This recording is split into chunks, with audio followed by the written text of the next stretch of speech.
ඉතින් මම නොදා කරේ. ඒ කියන්නේ ළමයි සම්බන්ධ වෙන ප්‍රමාණයත් අඩු වෙනවා. රෙකෝඩින් දාන්න මම පුරුදු වුණාම. ඒ ඉල්ලීමක් කරපු සවන මම ඔන් කළා ඈ. හරි. මම කියාගෙන ගියේ වටිනාකම් ඉදිරිපත් වෙන්නේ මේ ඛණ්ඩාංක පද්ධති දෙකේ සම කරන්න බැරි ඒකක වලින්. සමාන කරන්න බෑ. ඒකයි මම කිව්වේ අහසට පොළොව වගේ.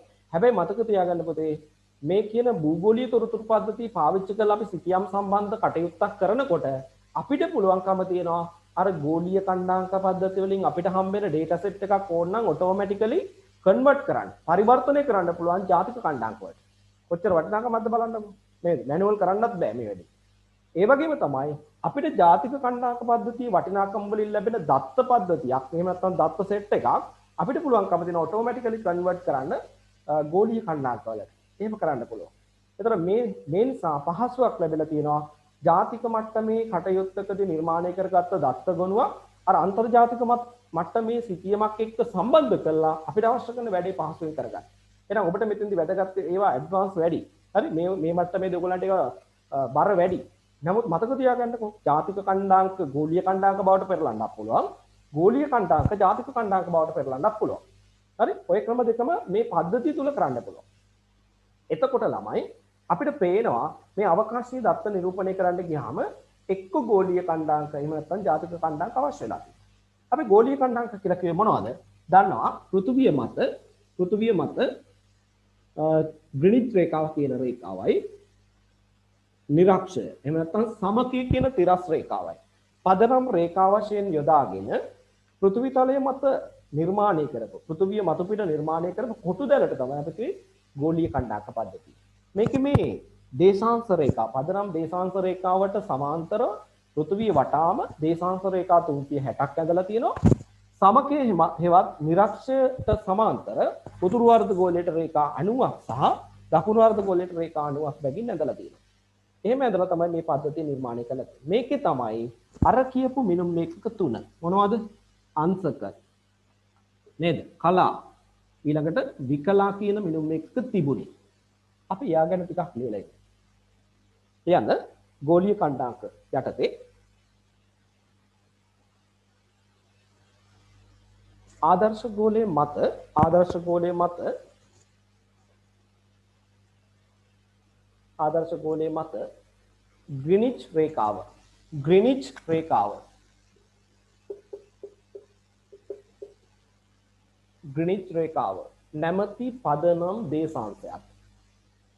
ග්‍රීනිච් රේඛාව නැමැති පදනම් දේශාංශයත්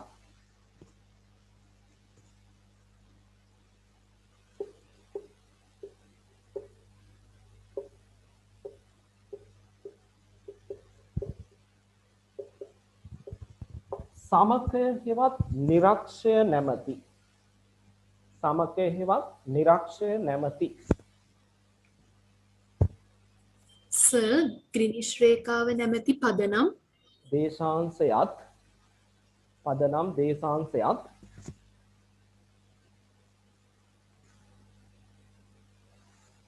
සමකය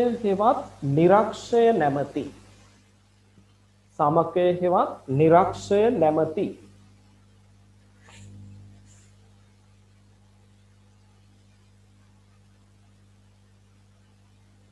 පදනම් අක්ෂාංශයත් සමකය හෙවත් නිරක්ෂය නැමැති පදනම් අක්ෂාංශයත් භාවිත කරමින්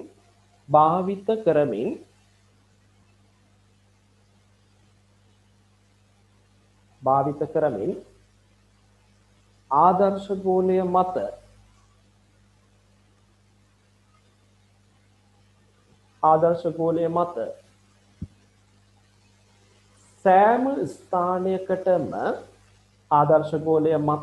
සෑම ස්ථානයකටම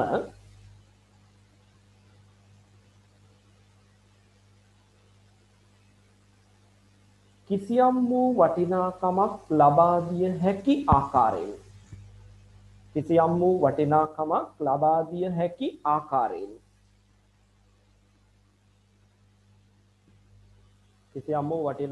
ලබා දිය හැකි ආකාරයෙන් නිර්මාණය කරන ලද ඛණ්ඩාංක පද්ධතිය. නිර්මාණය කරන ලද ඛණ්ඩාංක පද්ධතිය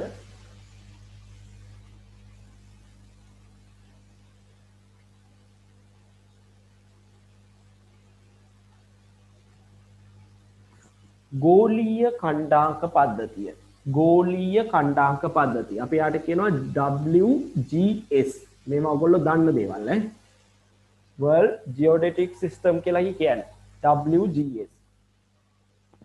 ගෝලීය ඛණ්ඩාංක පද්ධතිය නමින් හැඳින්වේ.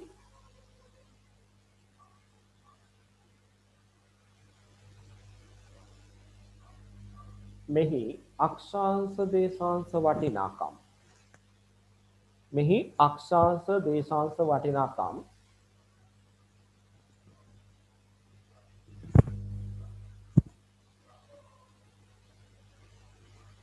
අංශක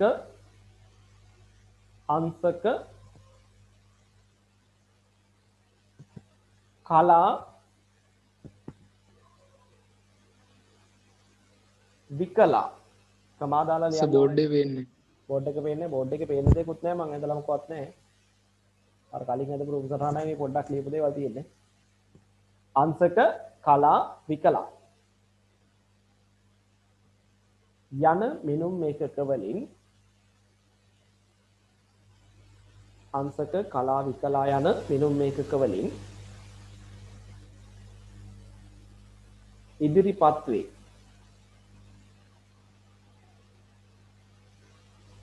යන මිනුම් මේකක වලින් ඉදිරිපත් වේ.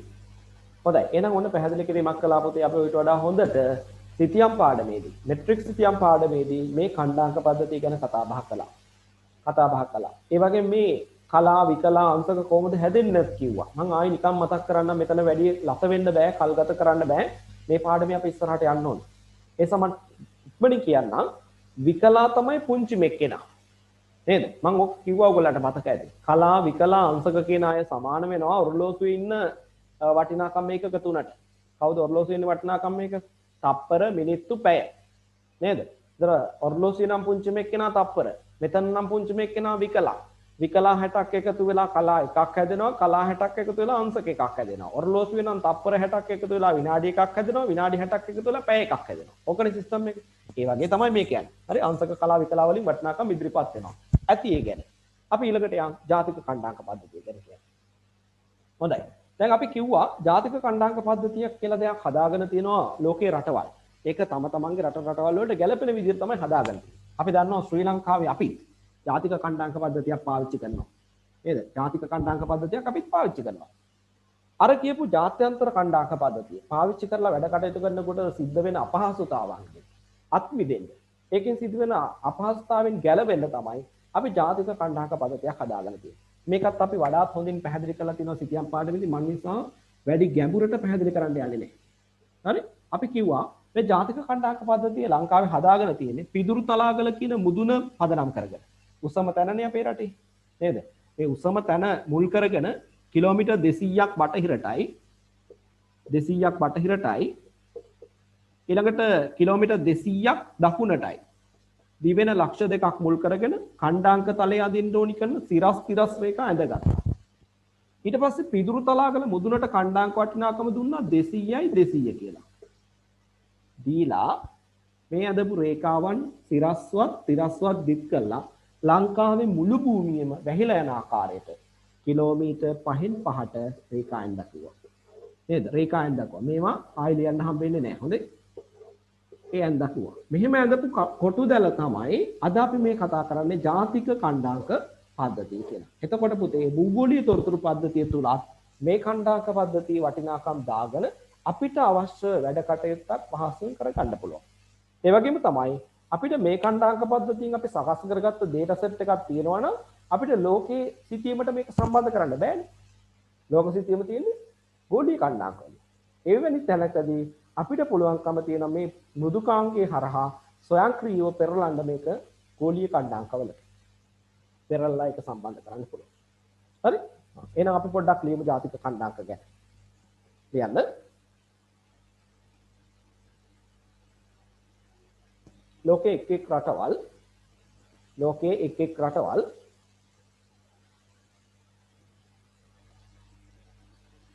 ගෝලීය කණ්ඩායම් පද්ධතිය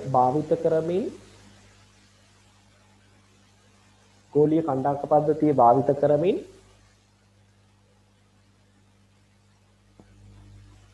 සිතියම් ආශ්‍රිත වැඩ කටයුතු සිදු කිරීමේදී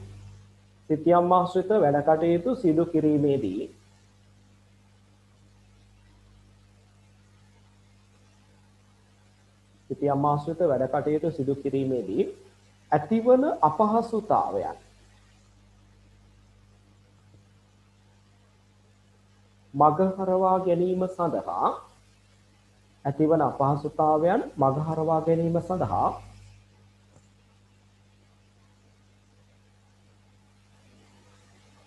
තම රටවලට ගැලපෙන පරිදි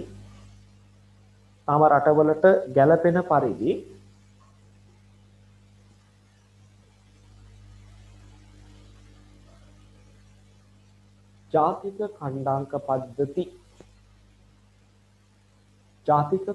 පද්ධති නිර්මාණය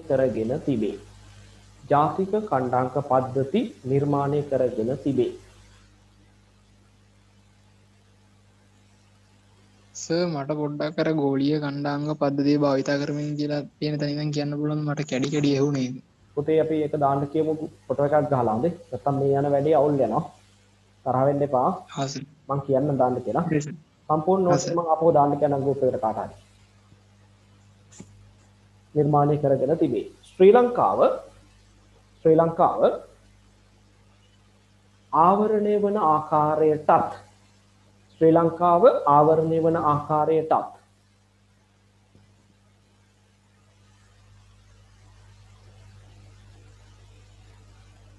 මෙවැනිම කණ්ඩායම් පද්ධතියක්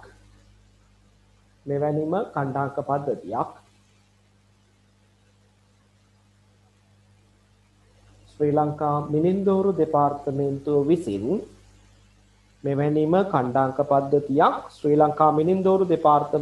විසින්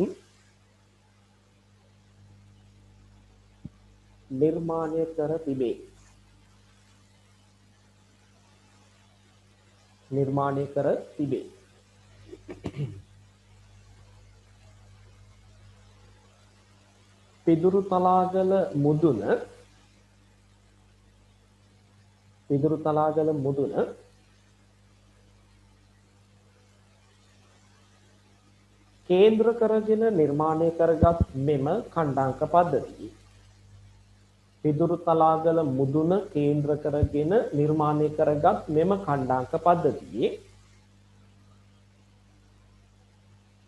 පිදුරුතලාගල මුදුන කේන්ද්‍ර කරගෙන නිර්මාණය කරගත් මෙම කණ්ඩායම් පද්ධතියේ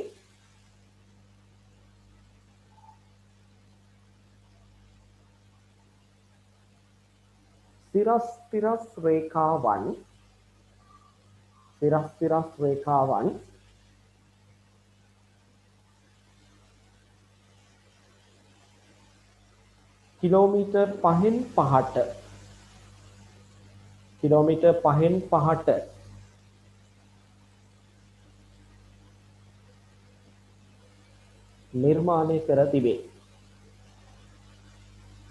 කිලෝමීටර් 5න් 5ට නිර්මාණය කර තිබේ.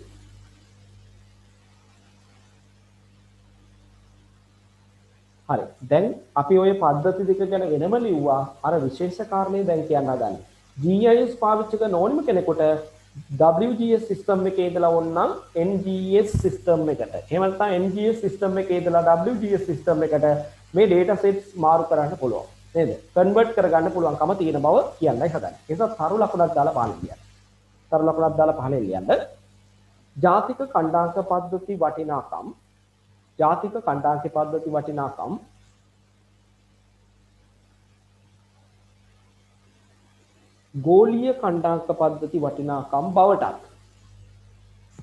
ජාතික කණ්ඩායම් පද්ධති වටිනාකම් ගෝලීය කණ්ඩායම් පද්ධති වටිනාකම් බවටත්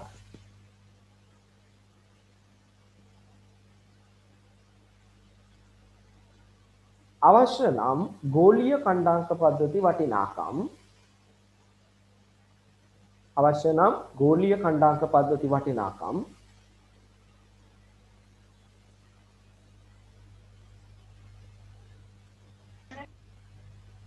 ජාතික ඛණ්ඩාංක පද්ධති වටිනාකම් බවටත්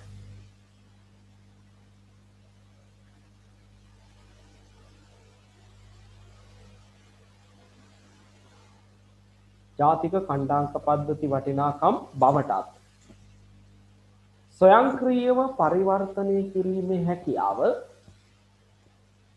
ස්වයංක්‍රීයව පරිවර්තනය කිරීමේ හැකියාව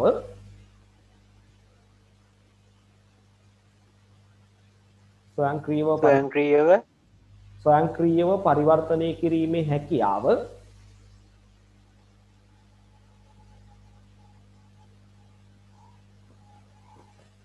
භූගෝලීය තොරතුරු පද්ධතිය සතු වේ. ස්වයංක්‍රීයව පරිවර්තනය කිරීමේ හැකියාව භූගෝලීය තොරතුරු පද්ධතිය සතු වේ.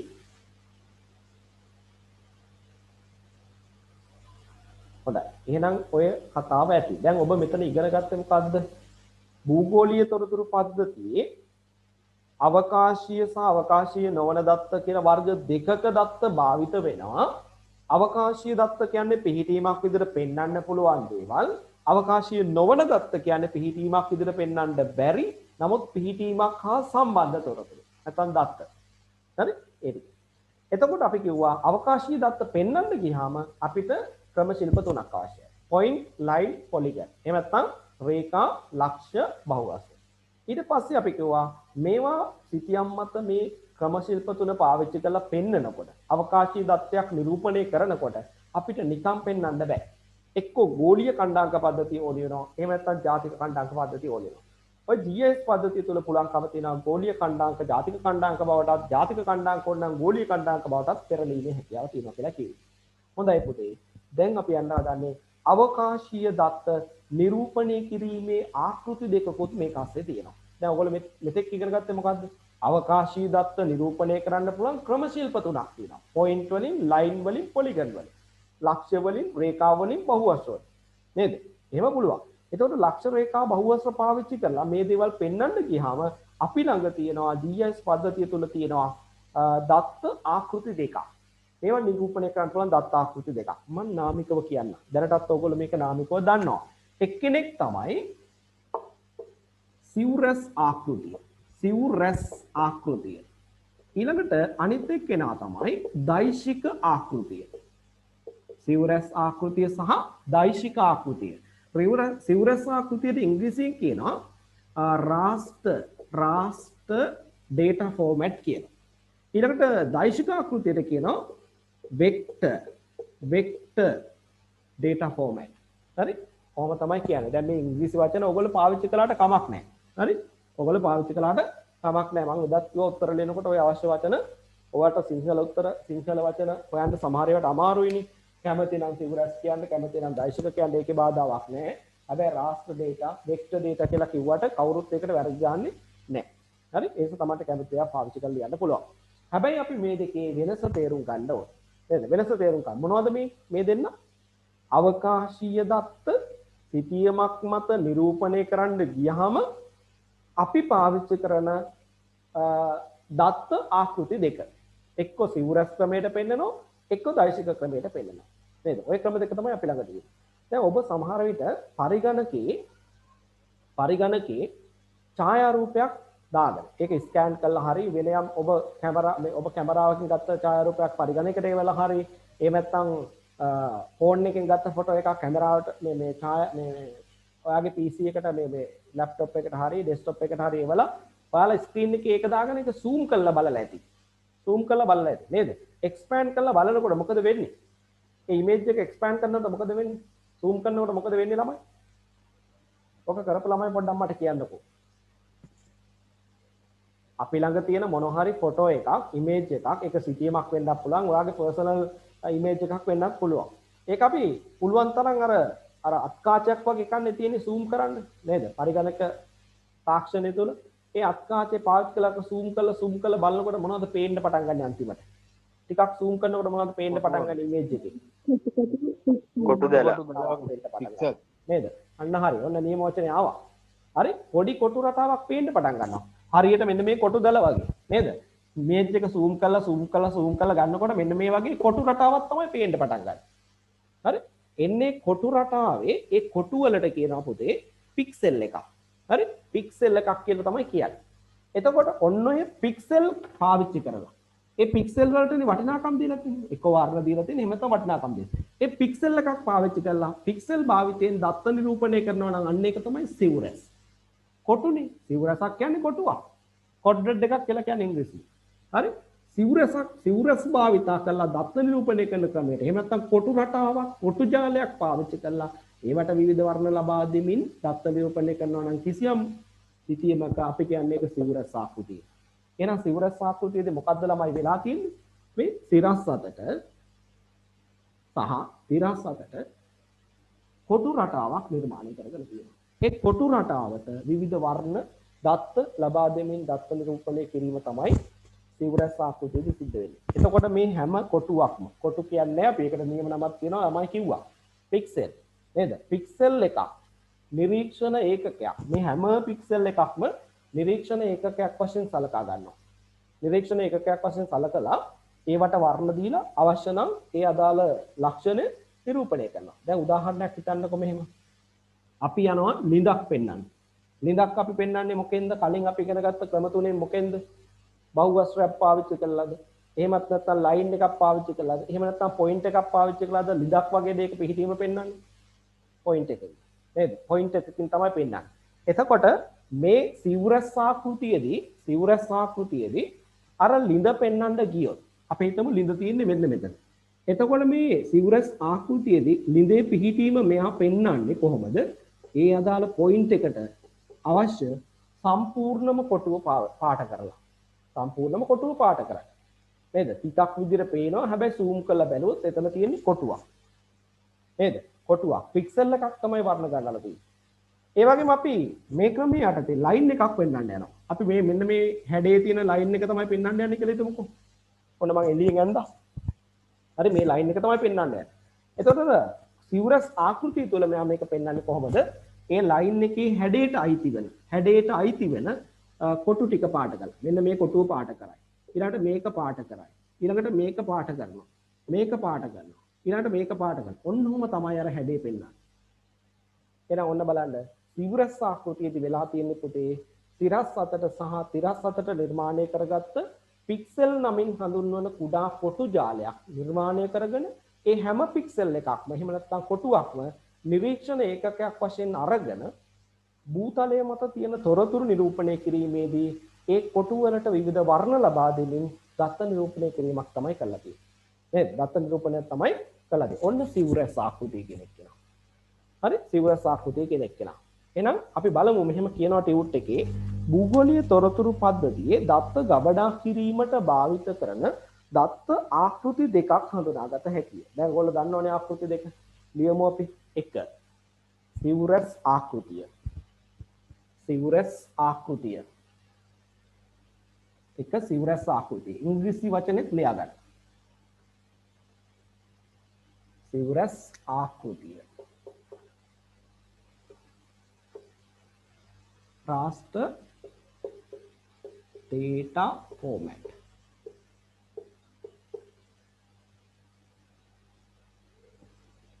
ඊළඟට දෙවැනි වර්ගය තමයි දෛශික දත්ත ආකෘතිය.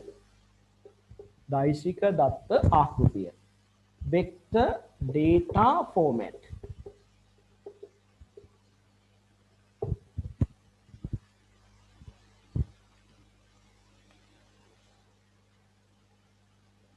ප්‍රවාසරත් දැනුත් බෝඩ් එක අපහැදිලිද?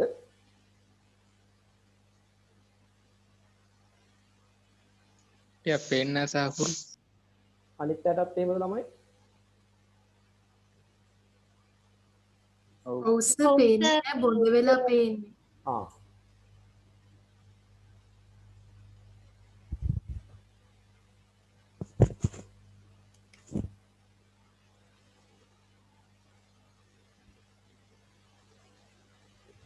මේ පැයෙන් ලිව්වොත් පේනවද?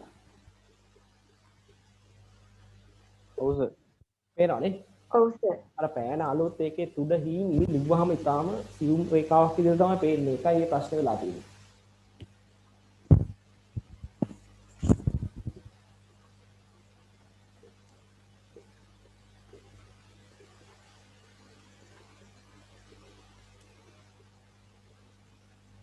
සිවුරස් දත්ත ආකෘතිය දෛශික දත්ත ආකෘතිය. සිවුරස් ආකෘතිය දෛශික ආකෘතිය.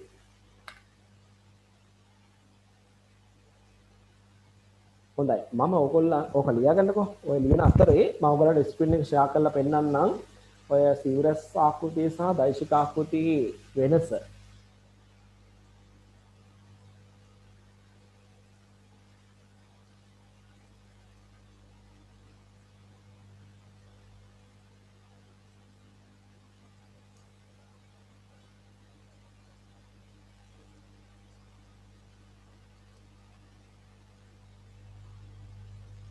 දැන් ඔය දෙක ලියලා ඉවරයිනේ. මේ බලා ගන්නකෝ. භූගෝලීය තොරතුරු පද්ධතියේ අවකාශීය දත්ත ගබඩා කිරීමේ ආකෘති. හරි? දත්ත ඇතුළත් කිරීමේ ආකෘති දෙකයිලු. ඒක දැන් දන්නවා. භූගෝලීය තොරතුරු පද්ධතියේ අවකාශීය දත්ත ගබඩා කිරීමේදී භාවිත වන දත්ත ආකෘති දෙකක් හඳුනාගත හැකිය.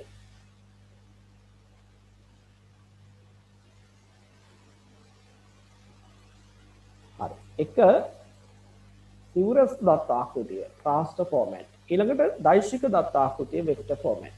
ඊළඟට බලන්න සිවුරස් දත්ත ආකෘතිය කියන්නේ මොකක්ද කියලා. මම කිව්වා ඔයගොල්ලන්ට තිරස් සහ තිරස්ව නිර්මාණය කරගත්ත කොටු රටාවකට නැත්නම් තීර සහ පේලි රටාවකට ගොඩනගාගෙන ඒ නිර්මාණය වන කොටුවක් පික්සල් එකක් කියලා සලකලා ඒ සෑම පික්සල් එකක්ම නැත්නම් නිරීක්ෂණ ඒකකයක් වශයෙන් ගෙන දත්ත නිරූපණය කරන ක්‍රමයට තමයි අපි කිව්වේ සිවුරස් ආකෘතිය කියලා. සිතියම් ප්‍රදේශය යන බලන්න මොකද්ද කරනවා කියන්නේ? තීරු හා පේලි රටාවකට පරිවර්තනය කිරීමෙන් නිර්මාණය වන කොටුවක් පික්සලයක් හෙවත් නිරීක්ෂණ ඒකකයක් වශයෙන් සලකා ඒවාට යම් සංඛ්‍යාත්මක වටිනාකමක් ලබා දී දත්ත නිරූපණය කරන ක්‍රමවේදය සිවුරස් ආකෘතිය නමින් හැඳින්වේ.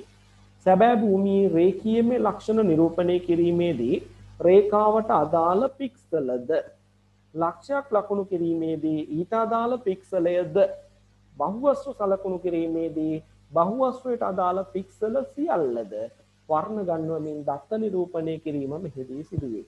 මෙම ක්‍රමයට දත්ත නිරූපණය කිරීමේදී පික්සලයක විශාලත්වය මත එහි නිර්වද්‍යතාව තීරණය වේ. ඒ කියන්නේ නිර්මාණය කරන කොටුව ටිකක් ලොකු වෙන්න අදාළ දත්තයේ නිවැරදි බව අඩුයි කියලා කියන්නේ. පුංචි කොටු නිර්මාණය වෙන තරමට අදාළ දත්තයේ නිවැරදිභාවය වැඩි. හොඳයි.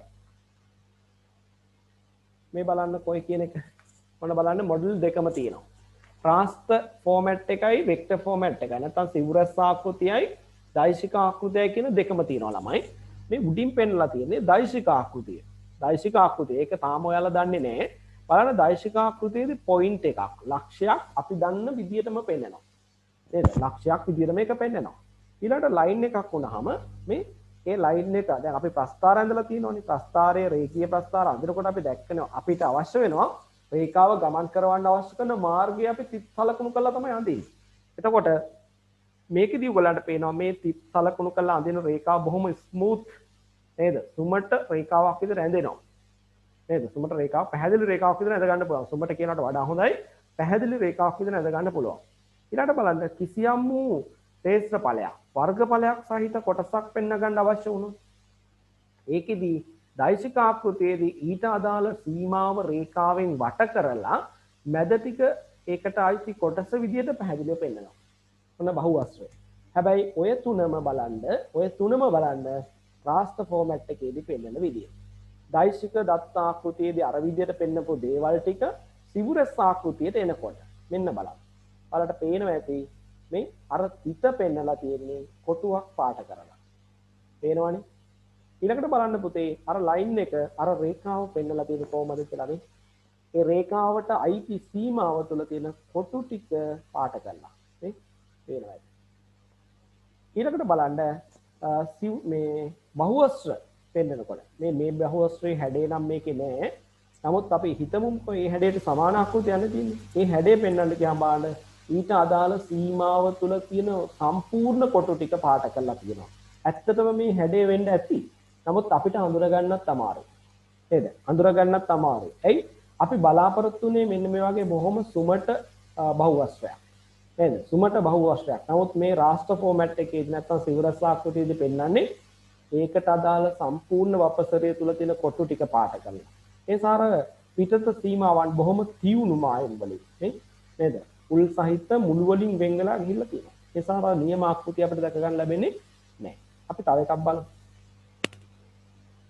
මේ බලන්න. මෙතන පේනවා ඇති ওই දෙකේ වෙනස. බලන්න මේ ගංගාවක් තියෙනවා. ගඟක් අතු ගංගා කීපයක් එකතු වෙලා ගලන ගංගා ද්‍රෝණියක් කියලා අපි හිතමුකෝ පුංචි එකක්. දැන් ඒක පෙන්නලා තියෙන්නේ කොහොමද? පෙන්නලා තියෙන්නේ කොහොමද? බලන්න රාෂ්ට්‍ර ෆෝමැට් එකේදී ඒකේ හැඩය පෙන්නලා තියෙන්නේ. ඒකට අදාළ සීමාව තුල තියෙන කොටු ටික අද නිල් පාටින් පාට කරලා තමයි අර ගංගාවේ අතු ගඟ ඒ ගඟට ජලය සපයන අනෙකුත් ජල බෝලාශ ටික පෙන්නන්නේ. මේ බලන්න ඊළඟ එක. එතනක් තියෙනවා.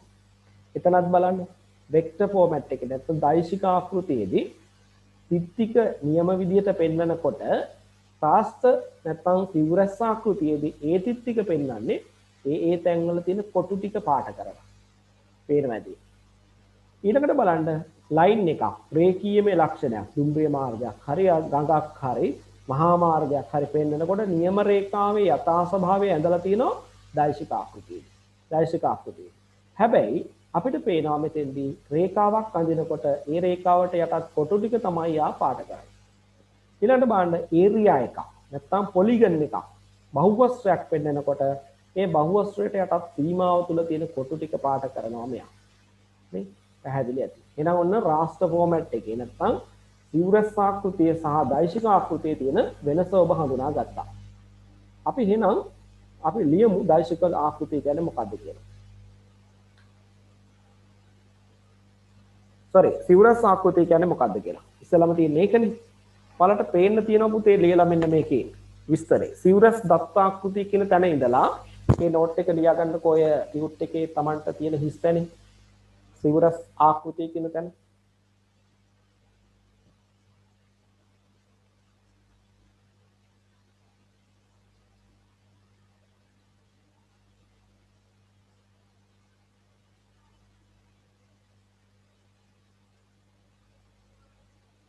මම කියවන්නම් බල බල ලියනට වඩා ලේසි නේද?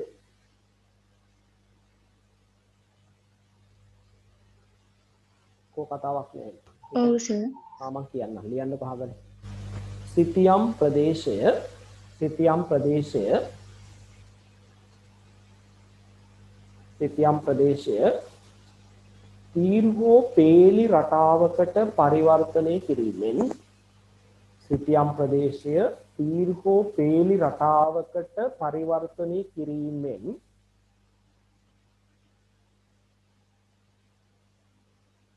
තීර්ඝෝ පේලි රටාවකට පරිවර්තනය කිරීමෙන් නිර්මාණය වන කොටුවක්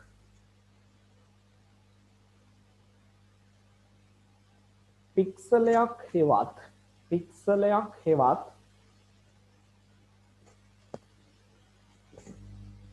නිරීක්ෂණ ඒකකයක් වශයෙන් සලකා පික්සලයක් හෙවත් නිරීක්ෂණ ඒකකයක් වශයෙන් සලකා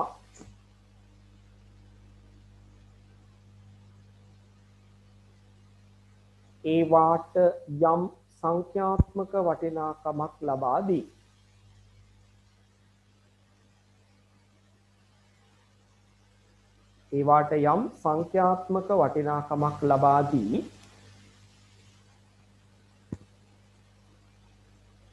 දත්ත නිරූපණය කරන ක්‍රමවේදය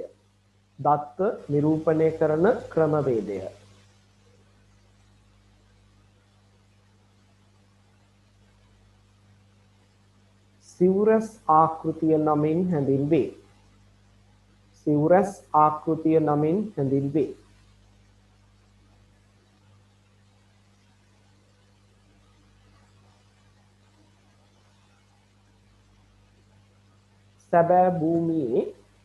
සැබෑ භූමියේ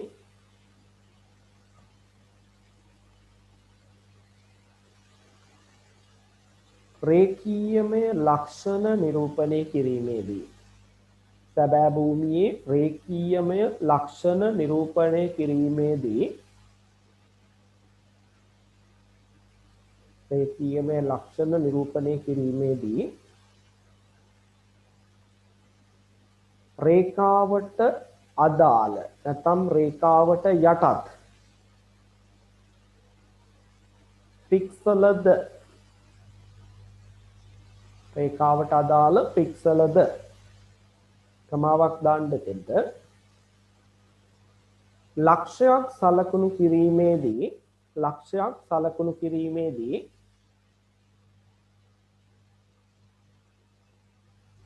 ඊට අදාළ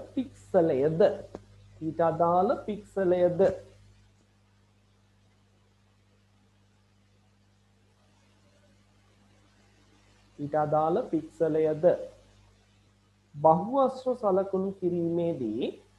බහුවස්ත්‍ර සලකුණු කිරීමේදී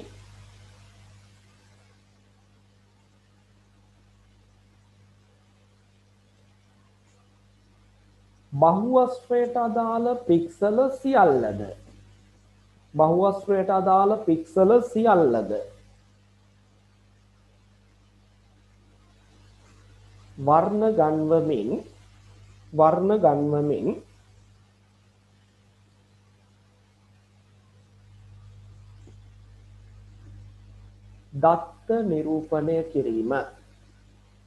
වර්ණ ගන්වමින් දත්ත නිරූපණය කිරීම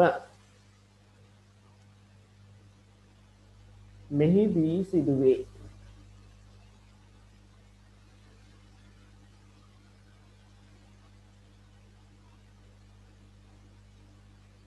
මෙම ක්‍රමයට දත්ත නිරූපණය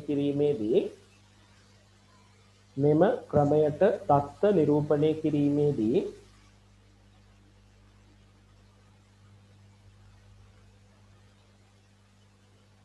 පික්සලයේ විශාලත්වය මත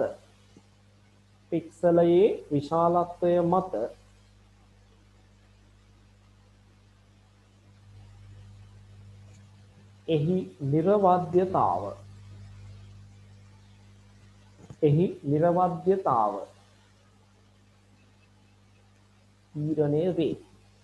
නිර්වද්‍යතාව තීරණය වේ. ඒ අනුව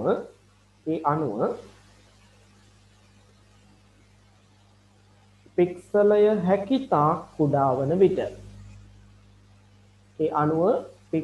හැකිතාක් කුඩා වන විට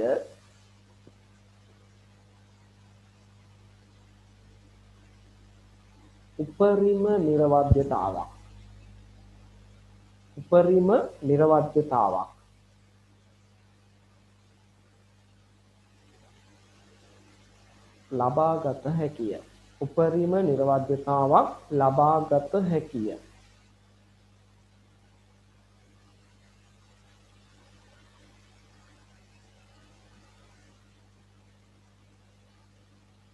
හොඳයි.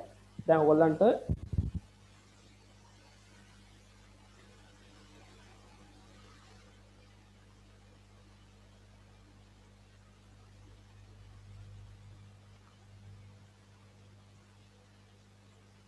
ඊළඟට තියෙන්නේ ඔය රාස්ට්‍ර සහ වෙක්ටර් ඩේටා මොඩල්ස් දෙකේ තියෙන වෙනස පැහැදිලිව රෝසරහණකින් අඳින්නයි තියෙන්නේ.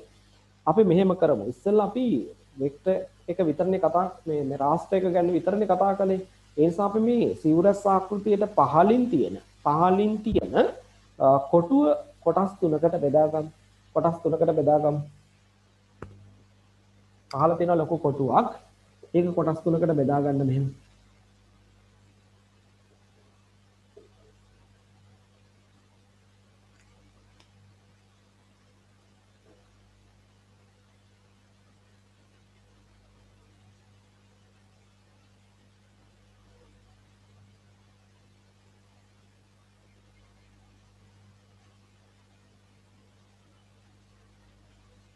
හරි. ඊළඟට ඕක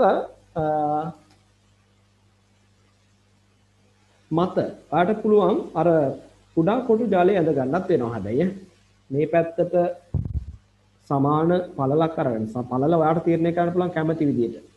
සෙන්ටිමීටර් භාගේ හරි කාලේ හරි නැත්නම් ඊටත් වඩා අඩු කරලා අඳිනවා නම් තවත් හොඳයි. ඒ විදියට මේ විදියට කොටු දල අඳින්න. කොටු දලක් ඇඳ ගන්න. අර එහා පැත්තේ පේජ් එකේ තියෙනවා මේ වගේ කොටු දලක්. අන්න ඒ වගේ එකක් අඳින්න කියලා මේ කියන්නේ.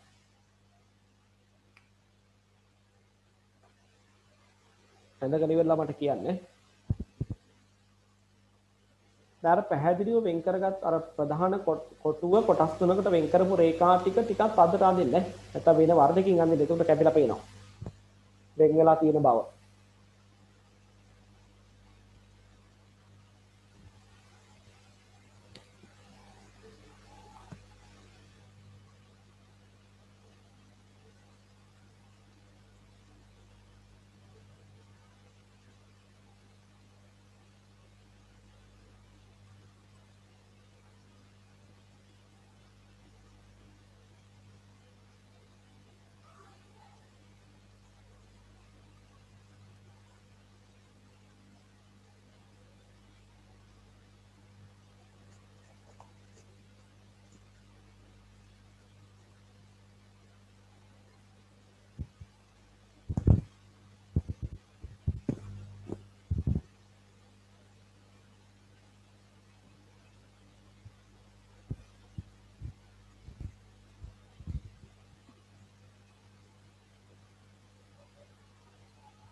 හරිද ළමයි?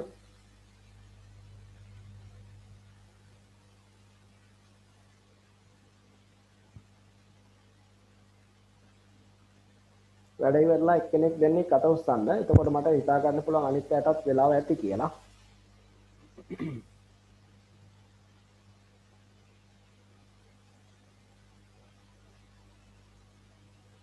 දෙන්නෙක් එක්කෙනෙක් වැඩ ඉවරයි. තව දෙන්නෙක් ඉවරන ගාම මම වැඩේ පටන් ගන්නවා.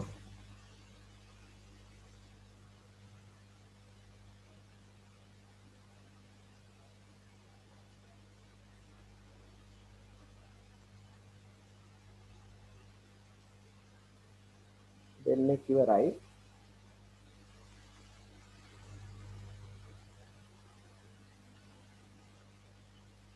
තුන් දෙනෙක් වැඩ ඉවරයි. ඒ කියන්නේ අනිත් පැයටත් මේ දීලා තියෙන වෙලාව හොඳටම ප්‍රමාණවත්. හරි. ඒ නිසා දැන් අපි යමු අපි ඇඳගත්ත කොටු සටහනේ අපි ඉගෙනගත්ත දේ සලකුණු කරලා පෙන්නන්න. දැන් ඔතන අර කොටස් තුනකට වෙන් කරගන්න කොහොනේ. ඒ කොටස් වල උඩින් ලියා ගන්න මෙහෙම. ලක්ෂ්‍ය. මම නම් ලියලා තියෙනවා ඉංග්‍රීසියෙන් පොයින්ට් කියලා. ඔයාලා දෙකෙන්ම ලියනවා නම් කැමති නම් එහෙම ලියන්න පුළුවන්. නැත්නම් සිංහලෙන් විතරක් ලියන්න ලක්ෂ්‍ය. ඊළඟට රේඛා. දෙවෙනි කොලම් එකට එන්න ඕනේ රේඛා. ලයින්. තුන්වෙනි කොලම් එකට එන්න ඕනි පොලිගන් නැත්නම් බහුවස්ත්‍ර. ලක්ෂ, ලයින්, ලක්ෂ, රේඛා, බහුවස්ත්‍ර. එහෙම නැත්නම් පොයින්ට්, ලයින්, පොලිගන්. හරි. දැන් අපි පොයින්ට් එකක් පෙන්නන්න යම් මේ කොටු යාලේ. ඔයා කැමති තැනක මම කියන්නේ මෙන්න මේ කොටු යඳින්න ඕනේ කියලා. ඔයා කැමති තැනක පොයින්ට් එකක් මේකේ පෙන්නන විදිය ඇඳලා පෙන්නන්න. සාද වර්ණයක් ගන්න පාට පැන්සල් ඇතිනේ ළඟ. පාට පැන්සල් හරි කාබන් පෑන් හරි කමක් නැහැ. අරගෙන පොයින්ට් එකක් පෙන්වන විදිය පෙන්වන්න. ඒක පික්සල් එකක් පාට කරලා පෙන්වන්න කියලා කියන්නේ. ඒක කොතන පික්සල් එකක් වුණත් කමක් නැහැ.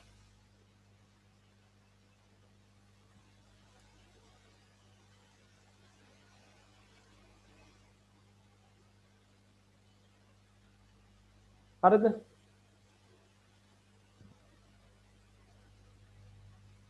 හරි. ඊට පස්සේ ඊළඟ එකට යන්න. ලයින් එකක් අඳින්නයි හදන්නේ. ලයින් එකක් මේ සිවුරස් ආකෘතිය අඳින විදිය.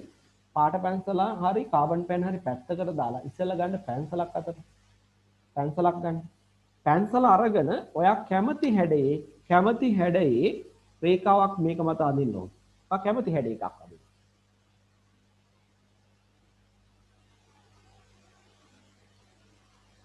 හරිද? කැමති හැඩේ රේඛාවක් අඳින්න පැන්සලෙන් ඈ පෑනෙන් එහෙම අඳින්න එපා.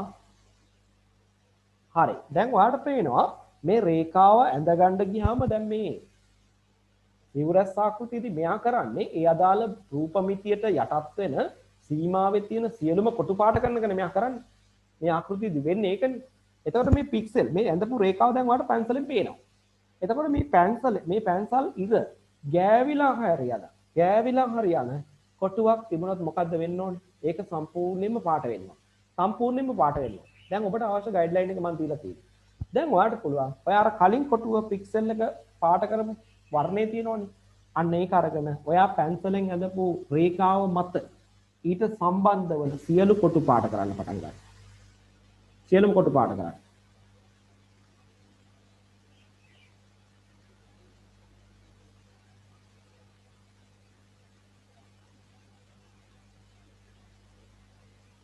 මගේ නම් එන්නේ මෙන්න මෙහෙම එකක්. සම්පූර්ණ කොටු පාට කරන්න.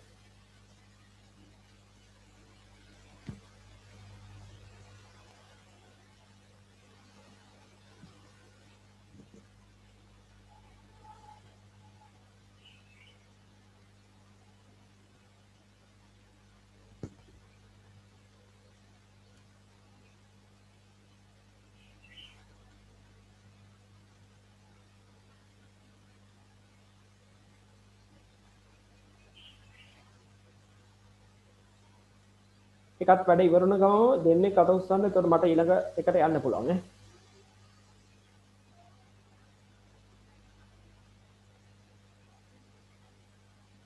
එක්කෙනෙක් වැඩ ඉවරයි.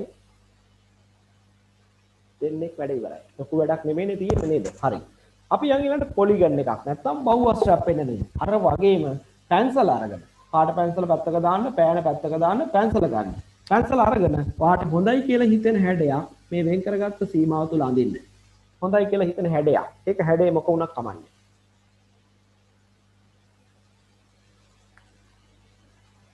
හරි. ඇඳගත්තා නම් දැන් අර වගේම පැන්සල් ඉර කොටුවක් රේඛාවක් මතින් ගැවිලා ගියත් ඇති. ඒ අදාළ කොටුවම පාට වෙන්න ඕන. හරිද? කොටුවම පාට වෙන්න. දැන් පුතේ ඔය ඇඳපු බහුවස්ත්‍රය ඇතුළට අහුවෙන අර විදිහට අයිති වෙන කොටු ටික සම්පූර්ණ පාට කරන්න.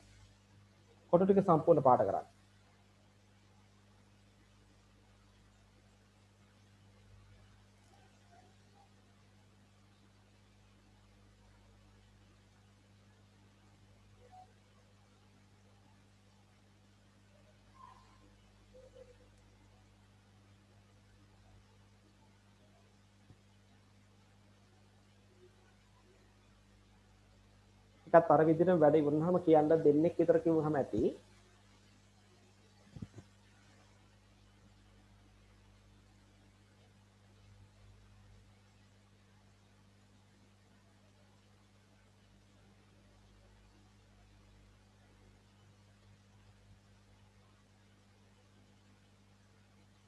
එක්කෙනෙක් වැඩ ඉවරයි.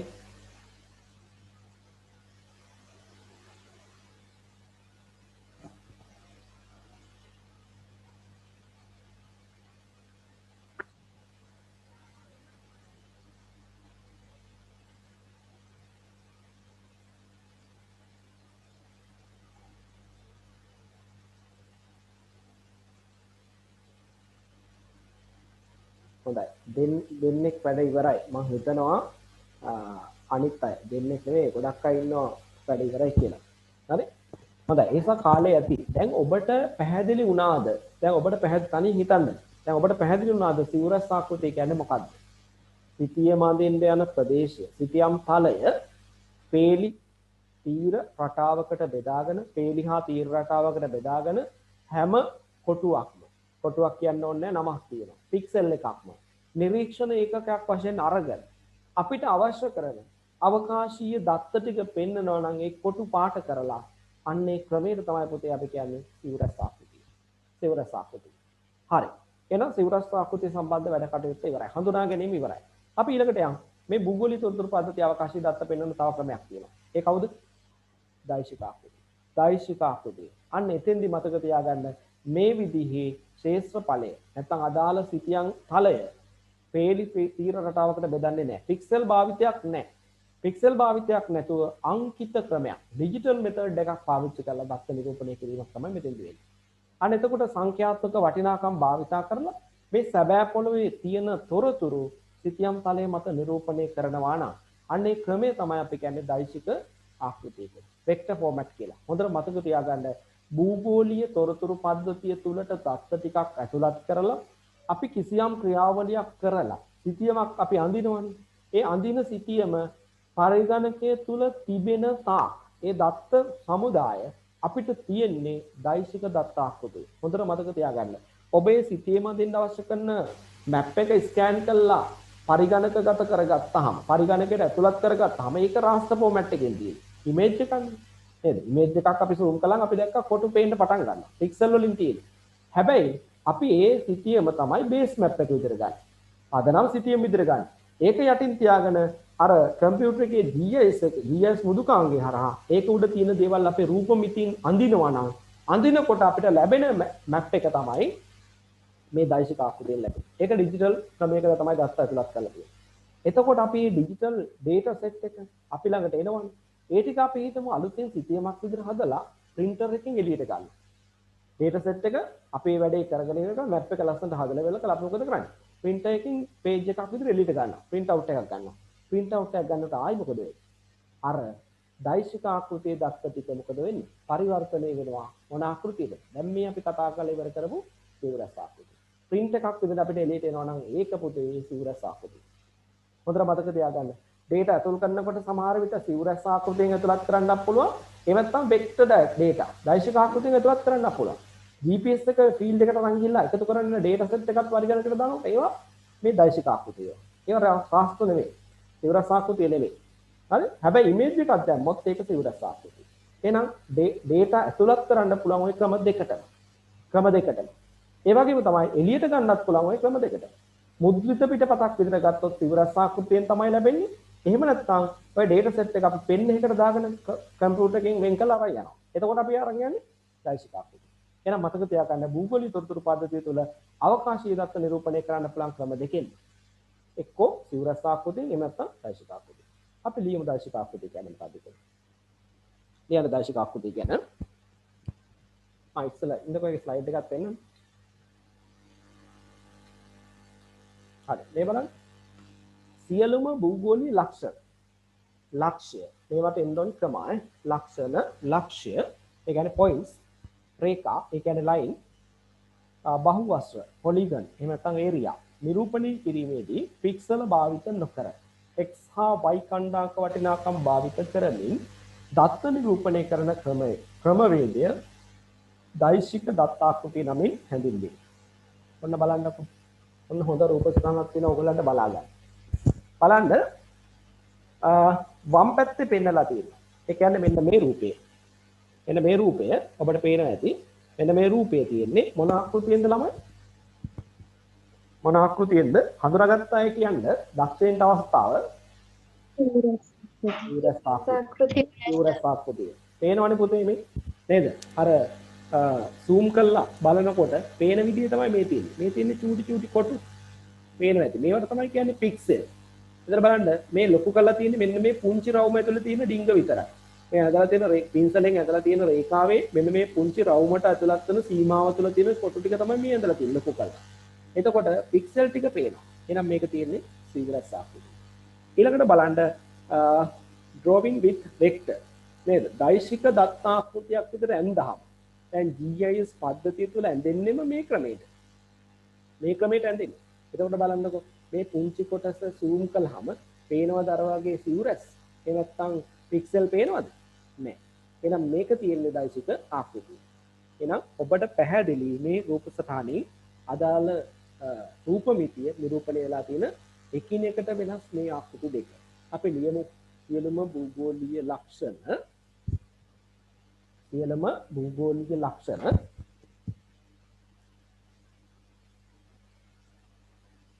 ඊළම භූගෝලීය ලක්ෂණ ලක්ෂ්‍ය වරහන් ඇතුලේ පොයින්ට්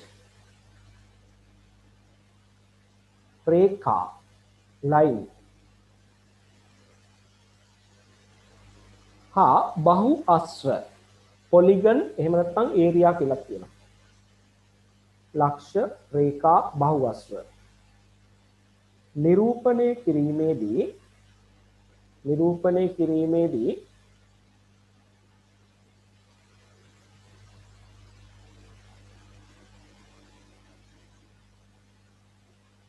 සිතියම් ප්‍රදේශය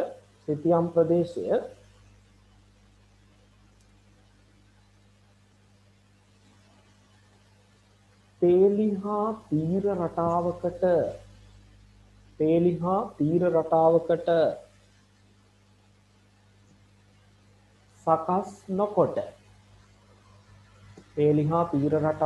සකස් නොකොට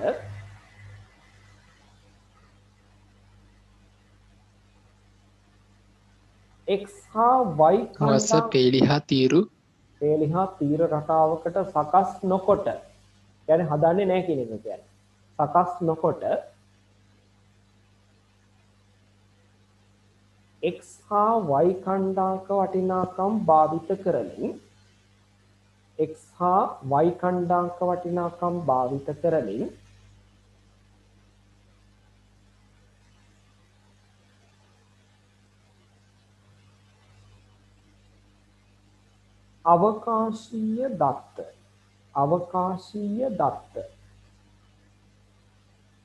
අවකාශීය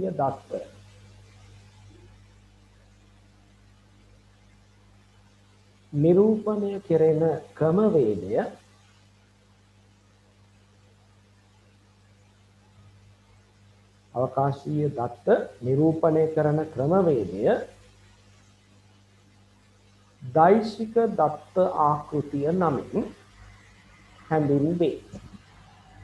දෛශික දත්ත ආකෘතිය නමින් හැඳින්වේ.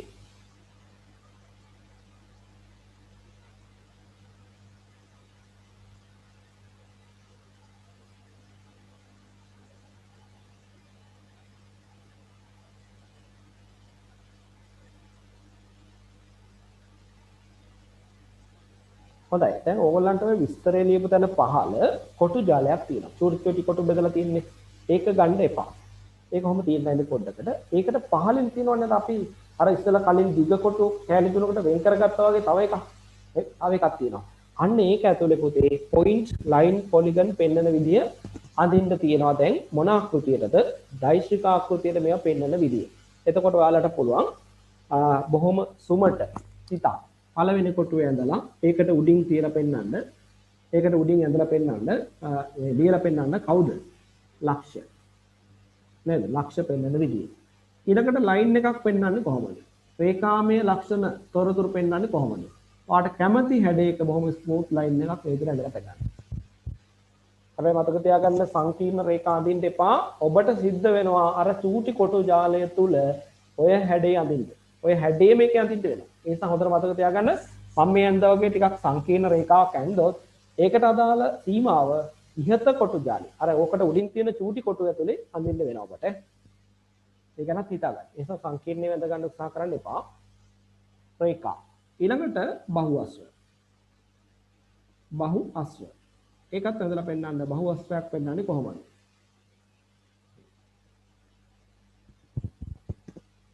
දැන් මේ අදින්නේ page number 7 වල අර චූටි කොටු ජාලය ඇතුලේ නෙමෙයි ඊට පහළින් තියෙන ලොකු කොටු තුනේ. පළවෙනි කොටුවේ ලක්ෂ, දෙවෙනි කොටුවේ රේඛා, තුන්වෙනි කොටුවේ බහු අස්ව. ඇඳලා පෙන්නවා. හරි. දැන් ඔයාලට තියෙනවා ඔය රූප සටහනේ අර උඩින් තියෙන පුංචි කොටු ජාලය අරගෙන ඒකත් අර වගේ තද රේඛා දෙකකින් කොටස් තුනකට වෙන් කරගන්නකො. දැන් පහළ තියෙන රූප සටහනේ රේඛාම ඉහළට එස්සුවා නම් හරි. ඒ කේන්ද්‍රේ කොටු ජාලයේ රේඛා තියෙනවා. ඒක ටිකක් අද පාඩ කරගන්න වෙන පාඩකින් ගත්තා නම් හොඳයි.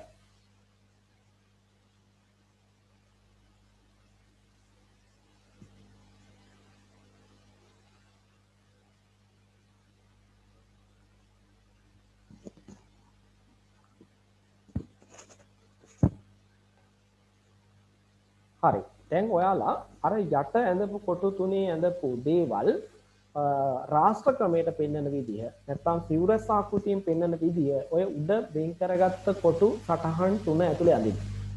ඉක්මනට අඳින්න විනාඩි 5ක් දෙන්න.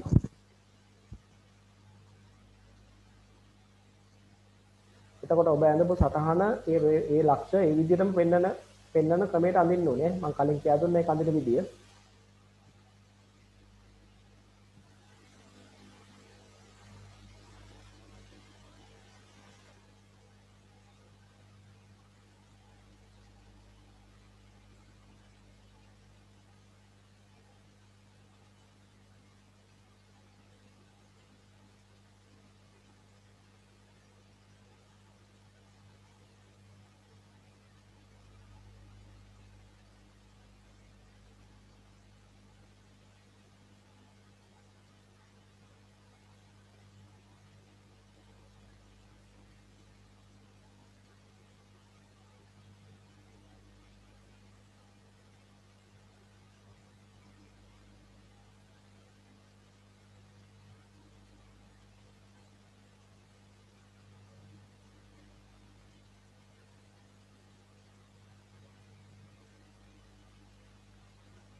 හොඳයි. කීප දෙනෙක් වැඩ ඉවරයි කියලා කියනවා. තවත් එක්කෙනෙක් දෙන්නේ ක්ලියර් කරනකම් ඉන්නකෝ.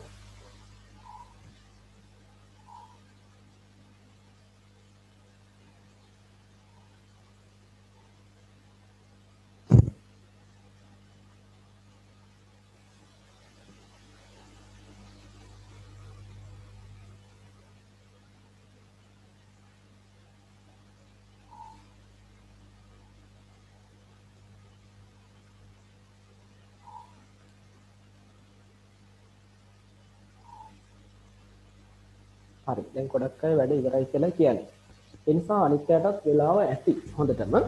අපි ඊළඟට යන්න හදන්නේ මේ කියන ආකෘති දෙකෙන් දත්ත නිරූපණය කරනකොට භූගෝලීය තොරතුරු පද්ධතියේදී මේ ආකෘති දෙකෙන් දත්ත නිරූපණය කරනකොට ලැබෙන වාසි සහ වාසි ගැන කතා කරන්න. දැන් ඔබට හොඳ අවබෝධයක් තියෙනවා සිවුරස් ආකෘතිය දත්ත කියන්නේ මොනවද?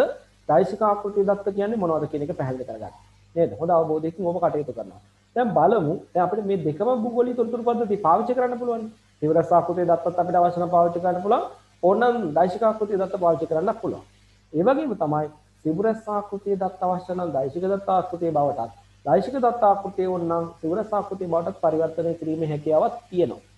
ඒ නිසා මේ දෙන්න පාවිච්චි කරනකොට විද්‍යාම් විද්‍යාඥයන්ට ලැබෙන වාසි සහ අවාසි කියලා වර්ග කළා වෙන් කළා කතා බහ කරන්න පුළුවන්. අපි එන ඉස්සෙල්ලා යමු දෛශික දත්ත ආකෘතිය භාවිත කිරීමේදී ලැබෙන වාසි. එතකොට ඔබට පුළුවන් මම මේ කියන වාසි දෙක එක පෙළට කරුණු විදියට ලියන්න. අපි ඒවා පස්සේ ආරම්භ බලමු. හරි? එන අපි ලියමු පළවෙනි එක දෛශික දත්ත ආකෘතිය භාවිත කිරීමේ වාසි. එක ඕනෑම රූප මිතියක් ඒ කියන්නේ අර පොයින්ට් ලයින් පොලිගන් කියන ඒවා. ඕනෑම රූප මිතියක්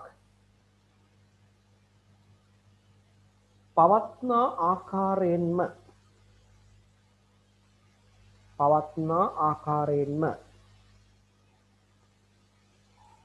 සර් ඒක ආයිත් කියන්න පුළුවන්ද? ඕනෑම රූපමිතියක් ඕනෑම රූපමිතියක් මම ලියන්න බෝඩ් එකේ වචනේ ඕනෑම රූපමිතියක් ඒ කියන්නේ සබෑ ලෝකේ තියෙන ඕන දෙයක්. ඒක අර අපි ලයින් වලින් පොයින්ට් වලින් බහුවස්තු වලින් කිව්වේ. ඒ ඕනෑම එකක්. ඕනෑම රූපමිතියක් පවත්නා ආකාරයෙන්ම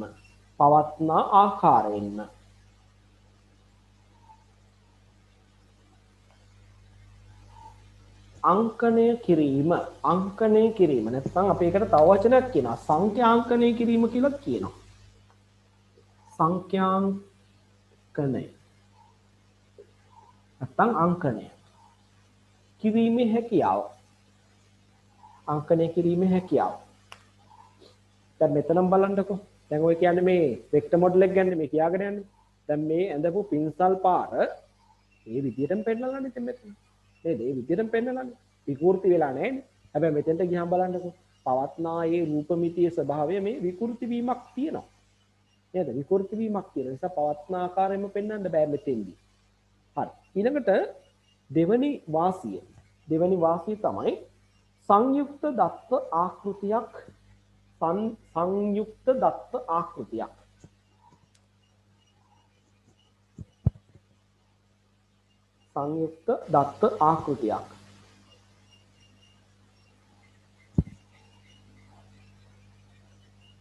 නිරීක්ෂණය කිරීමේ හැකියාව. සංයුක්ත දත්ත ආකෘතියක් නිරීක්ෂණය කිරීමේ හැකියාව.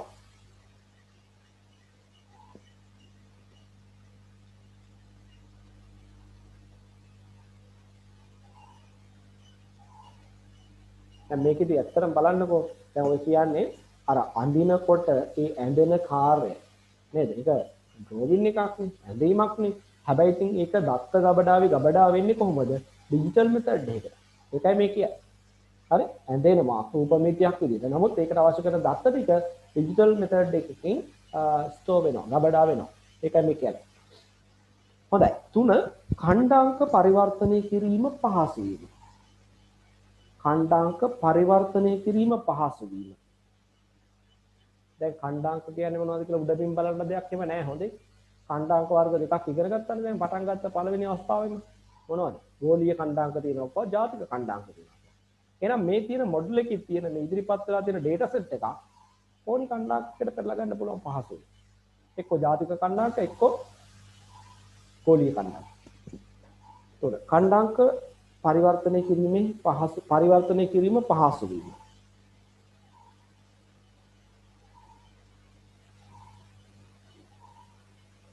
හතර ඕනෑම ප්‍රමාණයක පරිමාණ රූප මගින්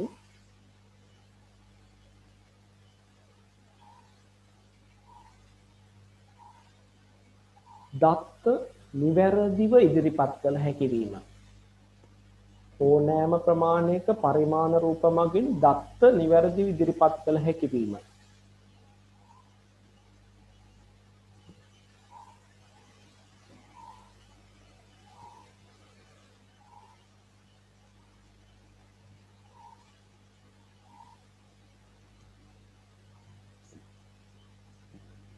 පස්වෙනි කාරණය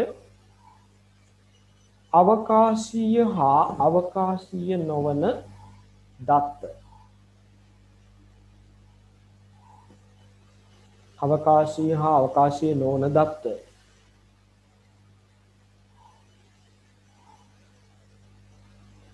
ගබඩා කිරීම නැවත ලබා ගැනීම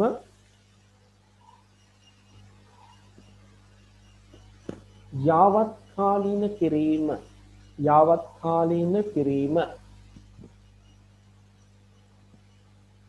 හා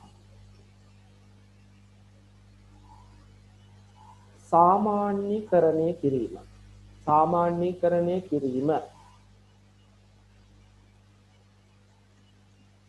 පහසු වීම. සාමාන්‍යීකරණය කිරීම පහසු වීම. ඒක ලේසියෙන්ම කරගන්න පුළුවන් කියලා කියන්නේ.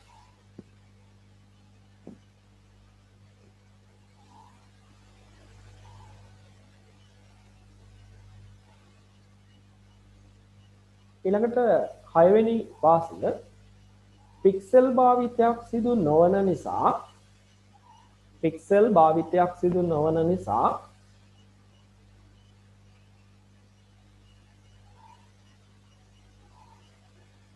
නිරූපණය කරන අවකාශීය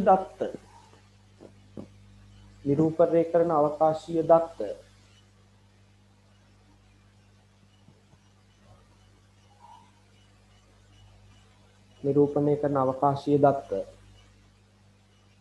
වල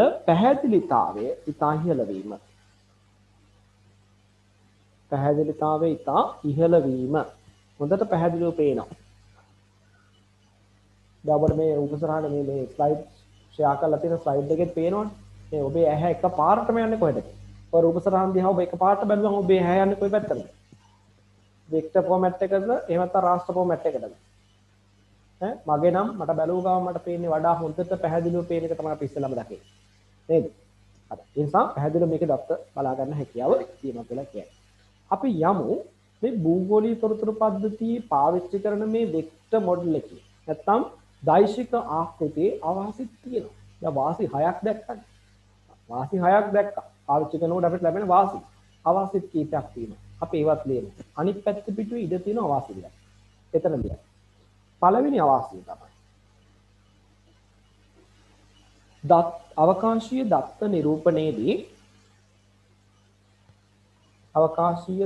නිරූපණයේදී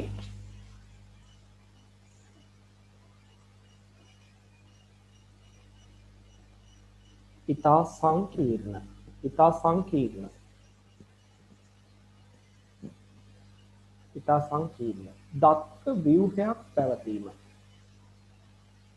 සංකීර්ණ දත්ත ව්‍යුහයක් පැවතීම.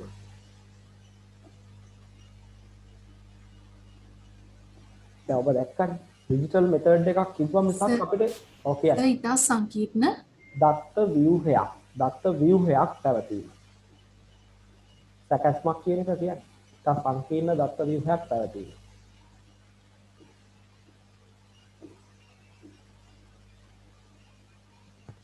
දැන් ඔබ දැක්කා මේ වෙක්ටර් ෆෝමැට් එකේ data පෙන්නනකොට පැහැදිලි කරනකොට මේ දෛශික ආකෘතිය කියලා කියන්නේ මොකද්ද කියන එක පැහැදිලි කරනකොට අපි කිව්වේ අංකිත ක්‍රමයක් මේකේ පාවිච්චි වෙනවා කියන එක විතරයි නේද? එහෙම නැත්නම් මේ අංකිත ක්‍රමය කියන්නේ මොකද්ද? ඒක ගැඹුරින් විශ්ලේෂණය කරලා අපි කියන්නේ ගියේ නැහැ. නේද? ඒක කියන එක අමාරු සංකීර්ණ කටයුත්තක්. ඒ නිසා අපි කිව්වා ඩිජිටල් මෙතඩ් එකක් තමයි මේකේ යූස් වෙන්නේ කියන එක තමයි කිව්වේ. හොඳයි. දෙවෙනි එක විවිධ බහුකෝණ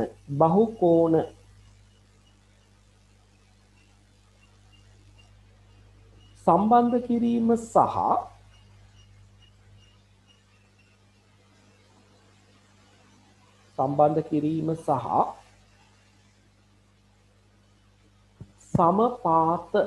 සමපාත විශ්ලේෂණයන් සිදු කිරීම ඉතා අසීරු වීම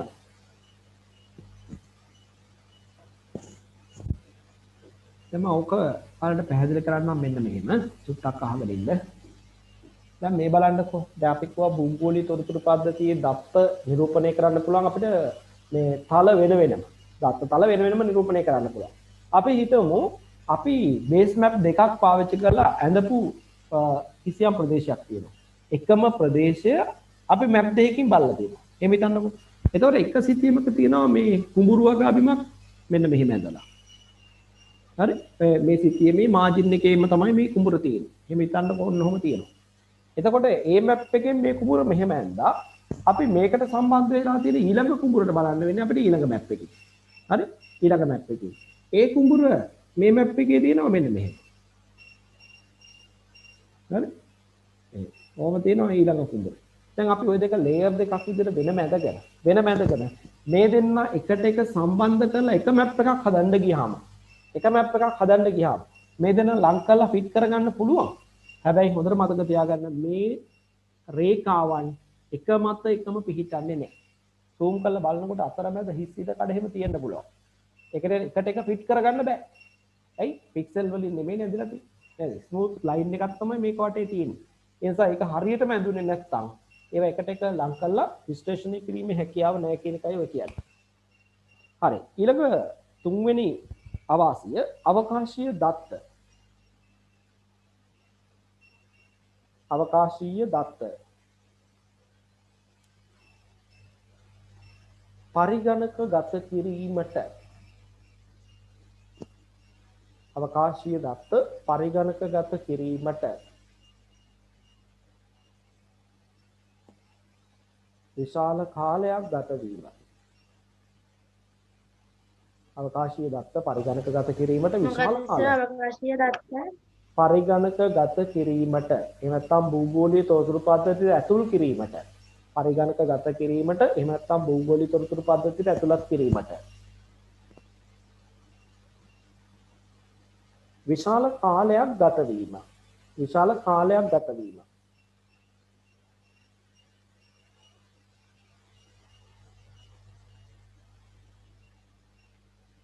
එතකොට පුතේ ඔය කියන්නේ මොකද්ද? දැන් අර අපි මැප් එකක් තියෙනවා අපි අද ස්කෑන් කරලා ගත්ත මැප් එකක් තියෙනවා.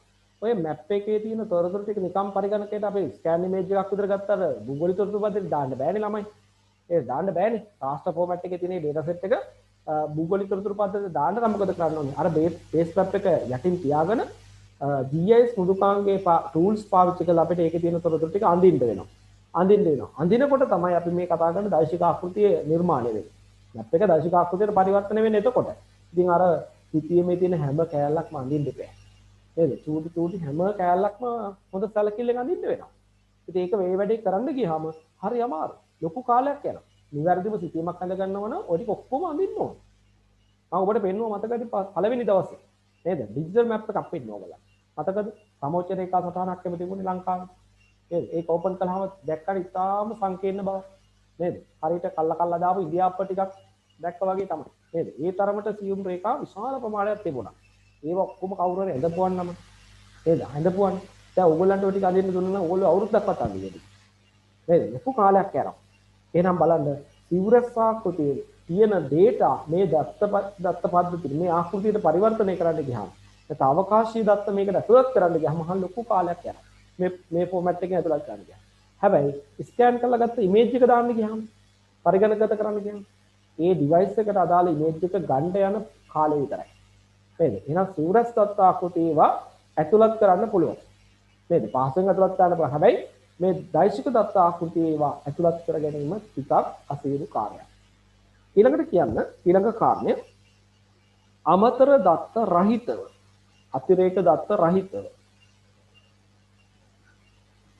අතිරේක දත්ත රහිතව නැත්නම් අමතර දත්ත රහිතව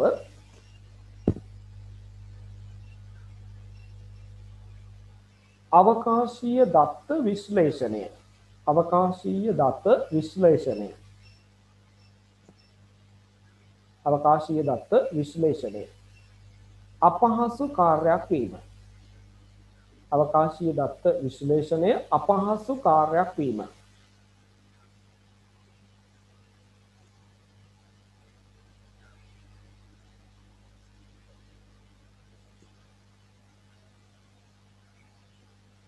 ඒ කියන්නේ අර ලේයර්ස් කීපයක data තියෙන්න ඕනේ විශ්ලේෂණයක් කරනවා. නේද? තනි ලේයර් එකක් තියාගෙන විශ්ලේෂණය කරන්න බෑ මේක. හරි? මේ ක්‍රමයට එහෙම කරන්න බෑ කියන එකයි කියන්නේ. ඔන්න අපි දෛශික දත්ත ආකෘති වාසි අවාසි කතා කළා. මතක තියාගන්න ළමයි EIS GPS පාඩමේ ඔන්න ඔය ආකෘති දෙක ගැන බොහෝ තැන්වල අහලා තියෙනවා. බොහෝ අවුරුදු වල අහලා තියෙනවා. නේද? දෛශික දත්ත ආකෘතිය කියන්නේ මොකද්ද? ඊළඟට සිවුරස් ආකෘතිය කියන්නේ මොකද්ද? දෛශික දත්ත ආකෘතියේ වාසි, ඒ අවාසි, ඊළඟ සිවුරස් ආකෘතියේ වාසි අවස ඔය අහනවා. ඒ නිසා ඔබට මේ ටික ටිකක් වැඩිපුර බර තියලා බලන්න වෙයි. හරි? හොඳයි. අපි එමනම් යමු. ඊළඟට තියෙනවා සිවුරස් දත්ත භාවිත කිරීමේ වාසි ටික. සිවුරස් දත්ත භාවිත කිරීමේ වාසි. අපි ඉක්මනට ලියමු. 1.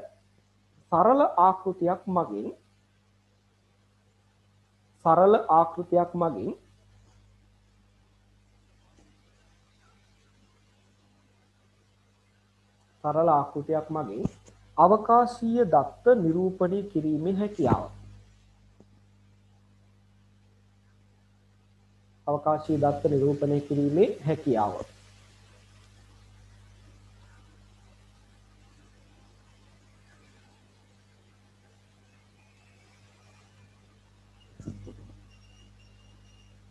ඊළඟට දෙවැනි වාසිය තමයි අවකාශීය නොවන දත්ත. අවකාශීය නොවන දත්ත අවකාශීය නොවන දත්ත ඉතා පහසුවෙන්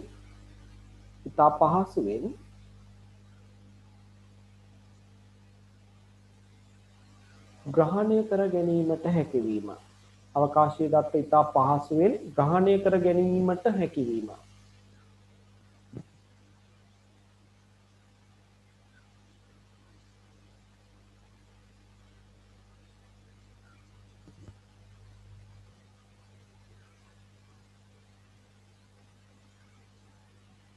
ඊළඟට තුන්වෙනි වාසිය අවකාශීය විශ්ලේෂණ ක්‍රම සහ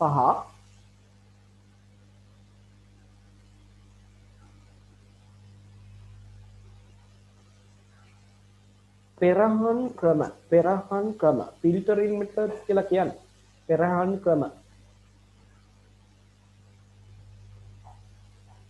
ක්‍රම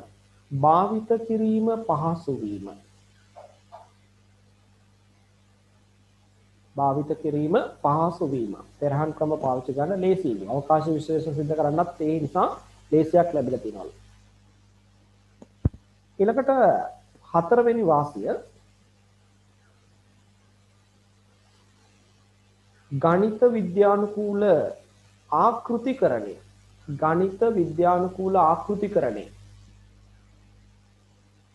ගණිත විද්‍යානුකූල ආකෘතිකරණය.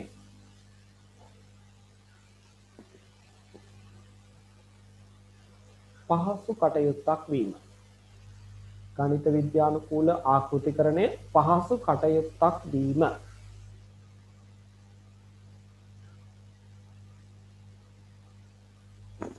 ඔන්න ඔය ටික තමයි පුතේ සිවුරක් ආකෘතිය දත්ත පාවිච්චි කරනකොට ලැබෙන වාසි ටික, ප්‍රයෝජන ටික.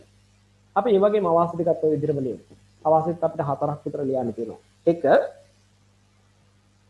එකවර විශාල ප්‍රමාණයකින් යුතු දත්ත.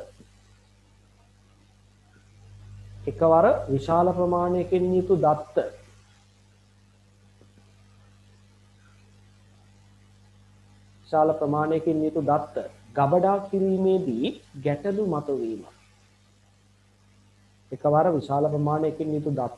කිරීමේදී ගැටලු මතුවීම.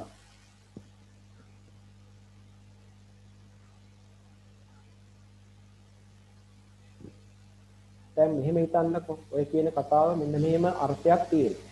ඔබ ඉස්කෝලේ පන්ති කාමරයේදී අර මෙට්‍රික් සිතියම් පාවිච්චි කරලා තියෙනවනේ. නේද? මෙට්‍රික් සිතියමක දිගපල්ල ගැන දැන් මම අහන්න ඕනේ නැහැ. ඔබ දන්නවා. සෙන්ටිමීටර් 80ක් විගක් තියෙනවා 50ක පළලක් තියෙන විශාල ප්‍රමාණයේ කඩදාසි කොළයක්. දැන් ඕක අර මොනවාද මේ ඔය ටවුන් වල තියෙන මේ කමියුනිකේෂන් සෙන්ටර්ස් ඒවා තියෙනවනේ මේ ස්කෑනර් යන්ත්‍ර. එහෙම නැත්නම් ඔබේ ගෙදරත් ඇති. නේද? A4 size හරි A3 paper එක size එක හරි එකක් තමයි ඒක ස්කෑන් කරගන්න පුළුවන්.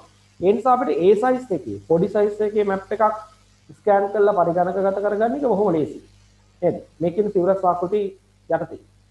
හැබැයි අර ලොකු ප්‍රමාණයේ මෙට්‍රික් ෂීට් එකක් අපිට ස්කෑන් කරගන්න පුළුවන්ද? ලොකු ප්‍රමාණයේ මෙට්‍රික් ෂීට් එකක් අර වගේ පහසුවෙන් ස්කෑන් කරගන්න පුළුවන්ද අර ස්කෑන් යන්ත්‍රේ? බෑ. නේද? එහෙම කරලා මේ ෂීට් එක සම්පූර්ණ කොලයක් විදිහටම පරිගණකයට ගන්න එක සිවුරස් ආකෘතිය ඩේටා සෙට් එකක් විදිහට ගන්න එක අමාරුයි කියලා ඉන්නේ කියන්නේ. නේද? ඒ වගේ ස්කෑනර් යන්ත්‍ර සාමාන්‍ය භාවිතයේ තියෙන ඉතාම කලාතුරකින් වූ තැනක. නේද? එහෙම තැනකට දීලා අපිට මේ වැඩේ කරගන්න වෙනවා. ඒකයි මේ කියන්නේ අවාසිය. ඊළඟට දෙක අවසානයේ ලැබෙන සිතියමේ.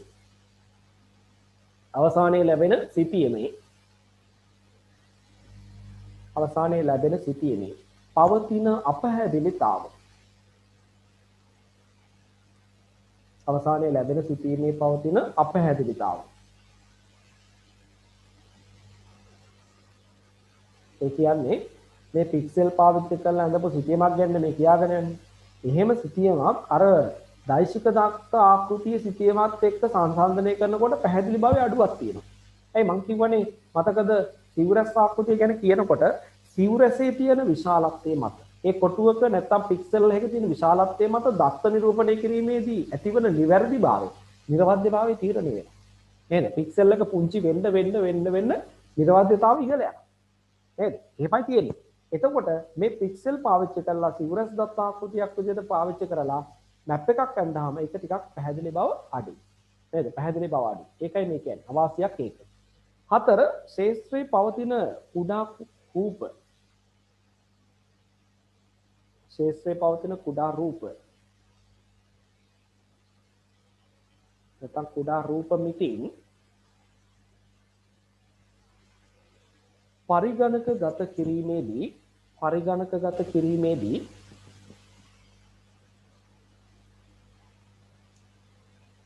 ඒවා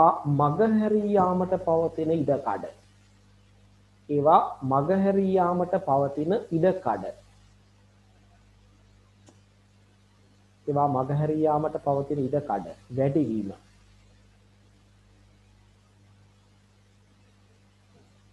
ඕනම් ඔන්න බලන්න ඒකේ කතාව මොකද්ද කියලා දැන් ඔය මේ පේන ස්ලයිඩ් එකේ පේන රූප සටහනේ වම් පැත්තේ රූපේ ගන්නකො මෙන්න මේක අපි හිතමු මෙන්න මේ හරිය. දැන් මේ ඇත්තටම මේ රේඛාවේ සීමාවටයි තියෙන්නේ මේ ටිකනේ. දැන් මේ දකුණු පැත්තේ රූපේ දිහා පොඩ්ඩක් බලන්න. මේ සීමාවනේ. හැබැයි මෙතන අපිට පේනවා සිවුරස් ආකෘතියෙන් ඒක නිරූපණය කරනකොට ඒකට අයිතිවනේ වපසරිය තුල තියෙන සමහර පික්සලුත් ලා වර්ණයෙන් පාට වෙලා ගිහිල්ලා තියෙනවා. අපි හිතමු ඊටාම කුඩා නේද? ඊටාම කුඩා රූප මිතියක් මෙන්න මේ අර මේ පේඩ් වෙලා යන සීමාව තුළ තියෙනවා කියලා. අපිට ඒක අහුවෙන්නේ නේද? අපි ඒක අඳින්න ගත්තාම අපිට පේනවද මේකේ? නැහැ. අන්න ඒකයි මේ කියන්නේ. ඊටාම කුඩා සමහර දේවල් ඉතිංගත කරනකොට අපේ ඇති මගහැරලා යන්න යම් ඉඩ කඩක් තියෙනවා. හැබැයි මේ දකුණු පැත්තේ තියෙන එක ගන්නකො මෙන්න මේ ළඟම තිතක් කියලා තිබුණා. මේකේ නේද? දෛශික දත්ත ආකෘතිය මෙන්න මේ හරිය තිතකුත් තියෙනවා. ඒක අපිට මේකෙන් මගහැරෙයිද? මගහැරෙන්නේ නැහැ. එහෙනම් සිවුරස් ආකෘතියෙන් අඳිනකොට තියෙන අවාසියක් තමයි ওই විදිහේ කුඩා රූප මිතින් අපි අතින් මගහැරලා යන තියෙන යම් ඉඩ කඩක් තියෙනවා. එහෙනම් ඔන්න අපි දෛශික දත්තවල වාසිය වාසි සිවුරස් දත්ත ආකෘතිය වාසිය වාසි කතා බහ කළා. එහෙනම් අපි මේ කතා කරන මාතෘකාව ආපහු මතක් කරන්න වෙනවා. අපි කතා කරන්නේ භූගෝලීය තොරතුරු පද්ධතිය ගැන. නූතන සිතියම් විද්‍යාවට හේතු වුණේ කරුණු තුනයි. භූගෝලීය තොරතුරු පද්ධතිය නිර්මාණය වීම, ගෝලීය ස්ථානගත කිරීමේ පද්ධතිය වර්ධනය, දුරස්ථ සංවේදී ශිල්පීය ක්‍රම භාවිතයට පැමිණේ. ඔය තුනනේ තිබුණේ. දැන් මේ කතා කරගෙන යන්නේ දීර්ඝ ගමනක් ආවේ අපි භූගෝලීය තොරතුරු පද්ධතිය පිළිබඳව. භූගෝලීය තොරතුරු පද්ධතිය හැදිලා තියෙන්නේ සංරචක තුනකින් බව කිව්වා. මොනවද? පරිගණක පද්ධතියයි භූගෝලීය දත්තයි භාවිත කරන්න. දැන් මෙතෙක් අපි කතා කළා පරිගණක පද්ධතිය ගැන, ඊට පස්සේ කතා කළා භූගෝලීය දත්ත ගැන. නේද? භූගෝලීය දත්ත ගැන අපි කතා කරා. මේ දැන් ඉවර කළේ ඒක. දැන් අපි යන්න හදන්නේ මේ GIS පද්ධතිය නැත්නම් භූගෝලීය තොරතුරු පද්ධතියේ තුන්වෙනි වැදගත් සංරචක ගැන කතා කරා. භාවිත කරන්න. දැන් බලන්න මෙතෙක් කතා කරපු කොටස් දෙකම සංරචක දෙකම අප්‍රාණිකයි නේද? අප්‍රාණිකේ වනේ මේ අවිඥානික නෙමෙයි. අවිඥානික දේවල්. පරිගණක පද්ධතිය ගත්තත් භූගෝලීය දත්තත් ඒවා තනියෙන් හිතලා Tamanට ක්‍රියාත්මක වෙන්න බෑ. නේද? ඒ ටික මෙහෙවන්න. ඒ නිසා අපි කියන්නේ ඒවා අවිඥානිකයි. එහෙනම් මේ අවිඥානික දේවල් ටික සංරචක දෙක මෙහෙවන්න කවුරු හරි අවිඥානික පුද්ගලෙක් ඉන්නවා. එහෙනම් මතක තියාගන්න. භාවිත කරන්නා කියලා අපි අදහස් කරන්නේ අන්න යාට. මේ පද්ධතිය සක්‍රීය පද්ධතියක් වෙන්න නම් යූසර් කෙනෙක් ඉන්න ඕන. පාවිච්චි කරන කෙනෙක් ඉන්න ඕන. හැබැයි ඉතින් මිනිස්සෙක් එතන හිතියක් කියලා. නේද? ඇටලේ මස් නහර වලින් හැදිච්ච පුද්ගලෙක් එතන හිතියක් කියලා පද්ධතිය සම්පූර්ණ පද්ධතියක් බවට පත් වෙන්නේ නැහැ.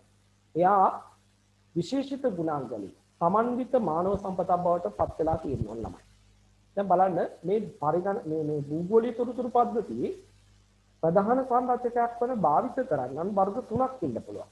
ඔබේ නිබන්ධනයේ තියෙනවා මේ වර්ග තුන ගැන කියලා. කවුද බලන්න? එකක් තියෙනවා මෘදුකාංග මෙහෙවන්න. GIS software හදලා දෙන ආයතනයක් ලෝකේ තියෙනවා කියන්නේ. මේ ආයතනයේ සම්පාදනය කරන මෘදුකාංග ටික හැදලා ගන්න පුළුවන් කෙනෙක් වෙනවා. එයත් භාවිත කරන්නේ තමයි. ඊළඟට කියනවා තාක්ෂණික වෘත්තිකේ. පරිගණකයේ යම් දෝෂයක් ආවොත් ඒක හදාගන්න. ඒකට හොඳ සොලියුෂන් එකක් දෙන්න දැනුමක් තියෙන කෙනෙක් වෙන්න ඕන. නේද? දැනුමක් තියෙන කෙනෙක් වෙන්න ඕන. ඒ දෙවෙනි කාර්ය. එතකොට ඒගොල්ලෝ අපි හඳුන්වන්නේ වෙනම ගත්තාම තාක්ෂණික වෘත්තිකයන්. ඊළඟට කියනවා කළමනාකරන සේවකී. නේද? කළමනාකරන සේවකී. එහෙනම් ඔන්න ඔය කියන වර්ග තුනට අදාළ කට්ටිය තමයි මේ භාවිත කරන්න කියලා කියන්නේ. හැබැයි මතක තියාගන්න ඔය වෘත්තිකයන් වර්ග තුනම එක පුද්ගලයෙක් තුල තියෙන්න බැරිද? ඔය හැකියාවන් තුනම එක්කෙනෙක් අස්සේ තියෙන්න බැරිද? software එක හැන්ඩල් කරන්න පුළුවන් හැකියාවක් තියෙන්න පුළුවන්. ඊළඟට අර කළමනාකරන හැකියාවත් එයා තුල තියෙන්න පුළුවන්. ඊළඟට පරිගණක සාක්ෂරතාවය එහෙම නැත්නම් අපි මේ කියන තාක්ෂණය පිළිබඳ වූ දැනුමත් මේ පුද්ගලයා ගාව තියෙන්න පුළුවන්. අන්න එහෙම කෙනෙක් තමයි මේ පද්ධති ඵලදායීතාව තීරණය කරන තැනදී වැදගත් වෙන්නේ. හරි? එහෙනම් බලන්න කියනවා මෙහෙම භාවිත කරන්න යටතේ භූගෝලීය තොරතුරු පද්ධතිය ඉහත සඳහන් කළ අවිඥානික වස්තුන් මෙහෙවා කිසියම් කාර්යයක් ඉටු කර ගැනීමට සවිඥානික පුද්ගලයෙක් අවශ්‍ය වේ. ඔහු භාවිත කරන්නා නමින් හැඳින්වේ. මුදුකාංග මෙහිදී පද්ධතිය තුළ භාවිත කරන්නන් වර්ග තුනක් සිටිය හැක. මුදුකාංග මෙහෙවන්නන්, තාක්ෂණික වෘත්තිකයන්, කළමනාකරන සේවකයන් වශයෙන්. මෙම කාර්යයන් සිදු කිරීමේ හැකියාව එක් පුද්ගලයෙක් තුළ වුවද පැවතිය හැකියි. එවිට එම පුද්ගලයා සතුව පහත දැක්වෙන ගුණාංග තියෙනවා. එහෙනම් මේ භූගෝලීය තොරතුරු පද්ධතියට අවශ්‍ය වන මානව සම්පතේ තියෙන ඕනේ විශේෂ ගුණාංග ටික ගැන අහනවා. කියන්න තියෙන්නේ. මොනවද තියෙන්න ඕනේ ගුණාංග ටික? මම ඔබෙන් අහනවා. මං කිව්වා මිනිස්සෙක්ම හිටියා කියලා. ඒ පද්ධතිය එතන සක්‍රීය පද්ධතියක් බවට පත් වෙන්නේ නැහැ කියන කතාව. ඉන්න කෙනා ළඟ විශේෂිත ගුණාංග කීපයක් තිබිය යුතුයි. මොනවද තියෙන්න ඕනේ ගුණාංග? ඔබට දැන් අවස්ථාවක් තියෙනවා මයික්‍රොෆෝන් ඔන් කරලා උත්තර කියන්න. මොනවද තියෙන්න ඕනේ ගුණාංග? යාට මොන මොන දේවල් සම්බන්ධ ප්‍රවීණතාවන් තියෙන්න ඕනද? පරිගණක ආශ්‍රිත තාක්ෂණික දැනුමක් තියෙනවා. හරි. ඔන්න එකක් ආවා. පරිගණක සාක්ෂරතාවය. තව කැටගරි ගත්තොත් අපි එකට කියනවා පරිගණක සාක්ෂරතාව තියෙනවා. නේද? පරිගණක සාක්ෂරතාව. ඒක හරි. තව පුතේ නිකන් ඉන්න එපා පොඩ්ඩක් කල්පනා කරන්න උත්සාහ කරන්න මේකට මොන හරි මම කියන්න ඕනි කියන එක හිතලා බලන්න try කළා මේ මනුස්සයා සතුව තියෙන්න ඕනි ගුණාංග ටික මොනවද? පරිගණක සාක්ෂරතාව නැත්තම් අනිත් එකක්වත් තිබුණට වැඩක් නැහැ. මේ පද්ධතිය තුළ මේ මනුස්සයා සක්‍රීය කෙනෙක් වෙන්නේ නැහැ. තව මොනවද තියෙන්න ඕනද?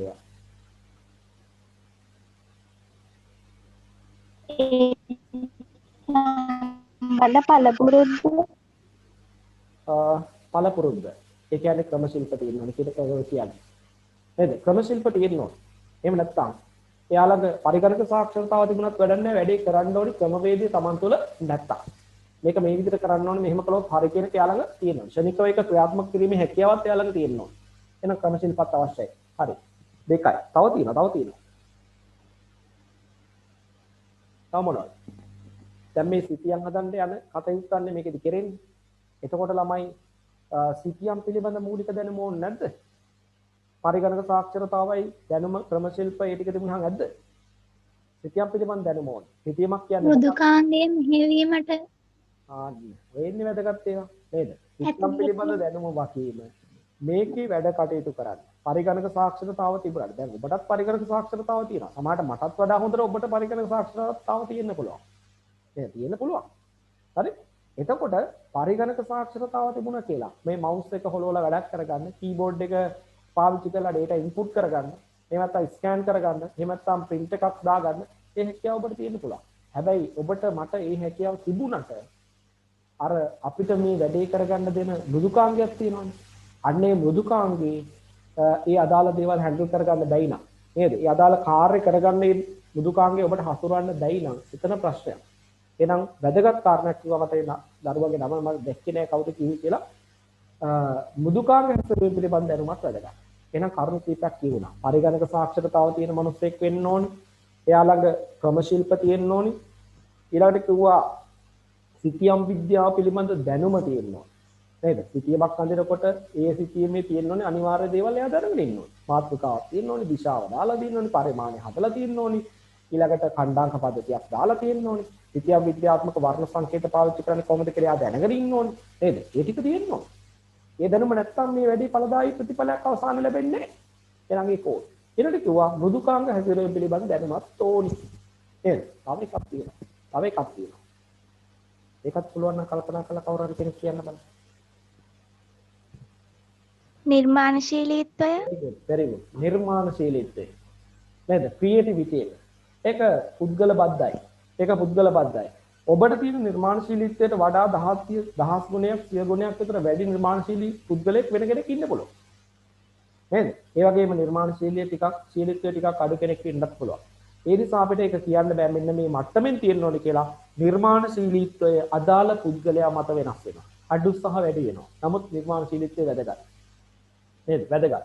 ඒ අදාළ අවසාන ක්‍රියාවලිය අවසාන ප්‍රතිඵලයේ ගුණාත්මක භාවය කෙරෙහි ඒක බලපාන.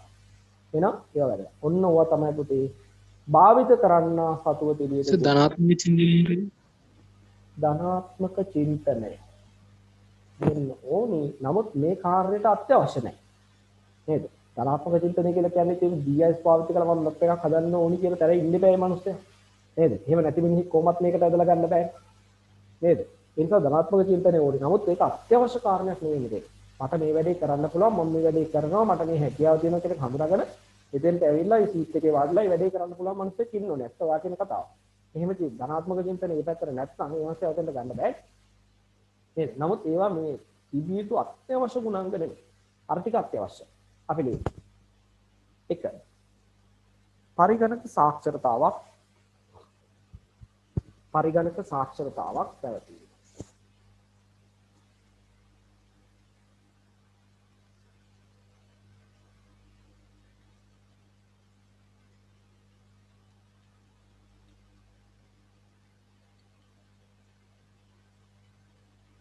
ඊට 2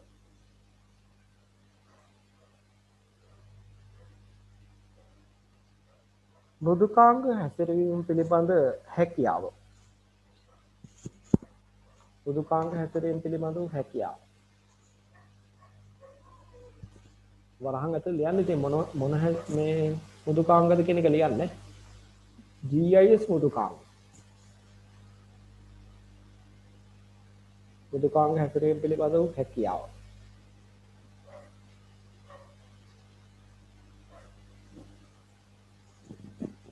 තුන සිතියම් විද්‍යාව පිළිබඳ දැනුම. සිතියම් විද්‍යාව පිළිබඳ දැනුම.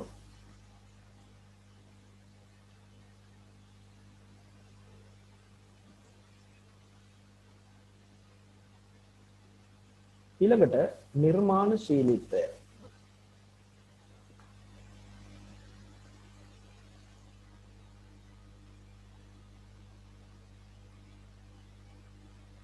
ඊළඟට ක්‍රමශිල්ප භාවිතය. ක්‍රමශිල්ප භාවිතය.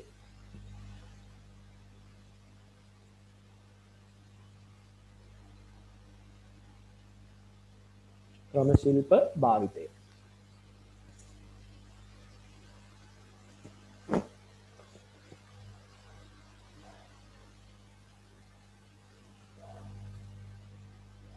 right එහෙනම් අපි දැන් මේ වෙනකොට මේ කතා බහ කරලා ඉවර කළේ භූගෝලීය තොරතුරු පද්ධතියේ සංරචක පිළිබඳ පුළුල් කතා බහක් නේද? පුළුල් කතා බහක් කළා.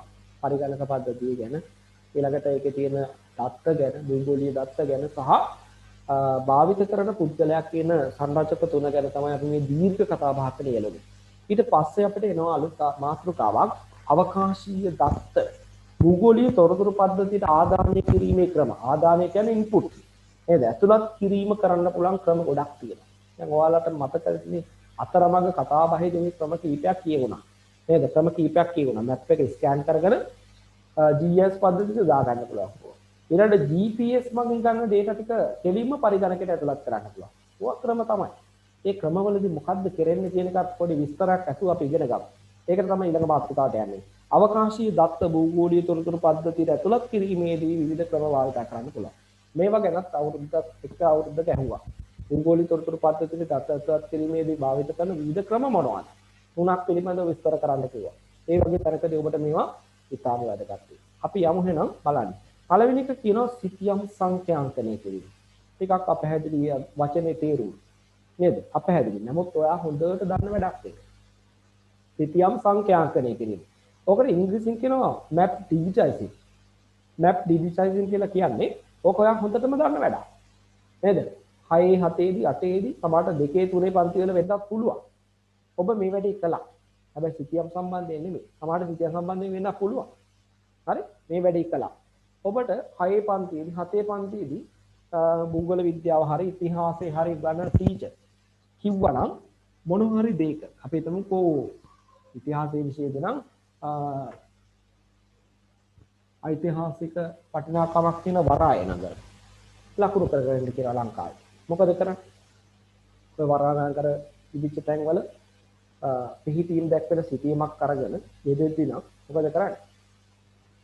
ටිෂු පේපර් එකක් ගන්නවා නේද? අර මැප් එක උඩ ටිෂු පේපර් එක තියලා ටෑනින් ඔය අඳිනවා සිටියම. ටිෂු කඩදාසිය මතට සිටියම එනවා. නේද? සිටියම එනවා. දැන් නම් ළමයි ඒක කරන්නේත් නැහැ. දැන් අපි පන්ති කාමරේ උගන්වනකොට 8 9 පන්ති වලට ගිහලා අපි ළමයින්ට වැඩක් දුන්නා පාඩම උගන්වලා මෙන්න මේ අහවල් දේවල් ටික ලංකාවේ සිටියම ලකුණු කරන්න කියලා ළමයි මොකද කරන්නේ? එලා පොත අරන් යනවා. ෆොටෝකොපි සෙන්ටර් එකට ගහලා දෙන්න මට මෙන්න මේකේ කලර් ෆොටෝකොපි එක ගහලා දෙන්න. නේද? එහෙම කියනවා. ෆොටෝකොපි එක ගහගෙන අලව කරනවා පොතේ. අපි බලනවා මේ අර පොතේ තියෙන ඡායාරූපේ මේ විදිහට. සිටියේ මේ විදිහට පොත් අර පෙළ පොතේ තිබිච්ච සිටියේ මේ විදිහටම ලියන පොතේ අලවගෙන. සමහරවිට මම අහනවා මේක පොත කපලා දැලෙවිද කියලා. බලනකොට තමයි කියනවා නෑ සර් ෆොටෝකොපි ගහගත්තා මේ කලර් ෆොටෝකොපියක් ගහගත්තා. එහෙම කියනවා. නේද? එහෙම කියනවා. එතකොට අපි දෙන්නේ වැඩේ දෙන්නේ මොකටද? අභ්‍යාසය දෙන්නේ ළමයාට මේක ලකුණු කළාම හොඳට මතකෙ ඉන්නේ. නේද? මහා තිත්ත කොතනද? හරි? ඊළඟට ගෝකන්න කොහේද? නේද? ඔහොම තැන් ටික දීලා මෙදෙද්දි මේක ලකුණු කරගෙන එන්න කියලා කියන්නේ මෙදෙද්දි අමාරුවෙන් මේක හොයලා ලකුණු කළාම මතකෙ හිටින්නේ ඉඳන්. නේද? සිටියම් පෙරලා බලලා හින්දානේ. දැන් මේක මොකද කරන්නේ? ෆොටෝකොපි සෙන්ටර් එකට ගියා කලර් ෆොටෝකොපියක් ගහම කැපෙව්වා ඇලෙව්වා පොතේ අරගෙන ආවා. නේද? කාටද එතකොට මතකෙ හිටින්නේ? අර ෆොටෝකොපි එක ආපු ෆොටෝකොපි මැෂින් එකට තමයි මතකෙ හිටින්නේ. එහෙම වැඩ කරනවා. ඔබත් සමහරට ඔහොම කළා බැලුම් අහලා වැඩි සමහරට. නේද? ඔය වැඩේ ඉස්සර කළේ කලර් ෆොටෝකොපි නෙවෙයි නෑ ෆොටෝකොපි මැෂින් එක තිබුණේ නෑ ඉස්සර මොකද කළේ? පොත උඩින් තිබ්බ ටිෂු පේපර් එක යටින් පේනවා ලස්සනට මැප් එක. ඒක උඩ අවශ්‍ය ටික ඇදගත්තා. ඔය වැඩේ කළා. ඔය ටිෂු කිරීමේ වැඩේම තමයි මේ දැන් පරිගණකය ඇතුළේ කරන්නේ ඔය වෙන නම. මොකද්ද නම? සිතියම් සංඛ්‍යාංකනය කියන්නේ. එහෙනම් ඔන්න සිතියම් කැලලක් තියෙනවා. ස්කෑනර් යන්ත්‍රයකට සිතියම දාලා සිතියම ස්කෑන් කරගන්නවා. ඒක දානවා පරිගණකය තුලට. හරි? ඉන්පුට් කළා මැප් එක. මොකක් විදිහට දැන් යන්නේ කියලා දැන් ඔළුවට එන්න ඕන. මොන ක්‍රමයකටද දත්ත ටික ඇතුළත් වෙන්නේ? සිවුරස් ආකෘති දත්ත ටිකක් විතර. මැප් එකක් නේ දැන් යන්නේ. නේද? printed map එකක් යන්නේ. ස්කෑන් කරලා අස්සට.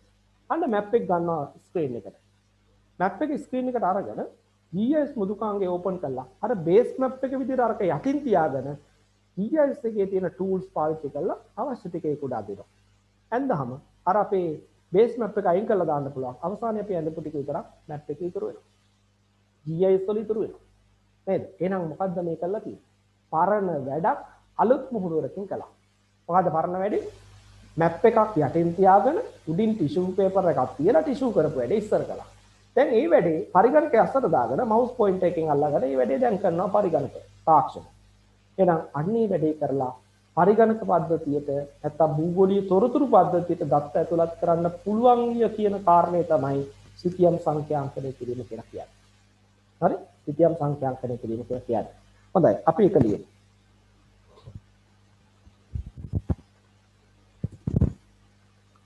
ඊට සිතියම් සංඛ්‍යාංකනය කිරීම. මෙය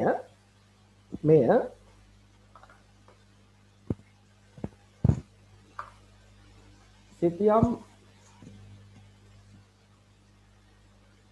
ටිෂු කිරීම නැත්නම් පිටපත් කිරීම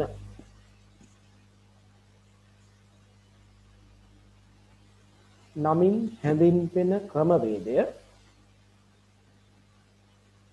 හැඳින්වෙන ක්‍රමවේදය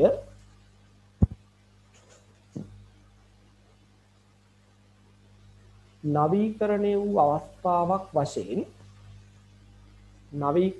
අවස්ථාවක් වශයෙන්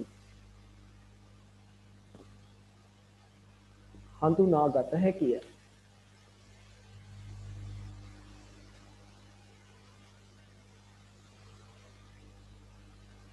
මුද්‍රිත සිතියම්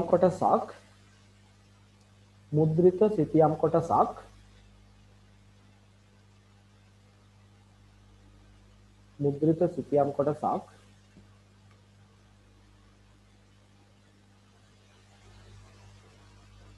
සිවුරස් ආකෘතියේ දත්ත ලෙස ආදානය කරගෙන සිවුරැස් ආකෘතියේ සිතියමක් ලෙස ආදානය කරගෙන එය පාදක සිතියමක් වශයෙන් ගෙන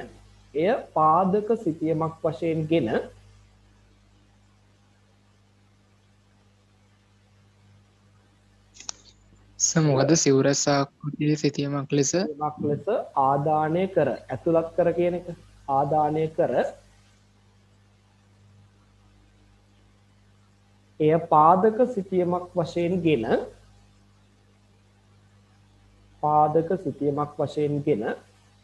භූගෝලීය තොරතුරු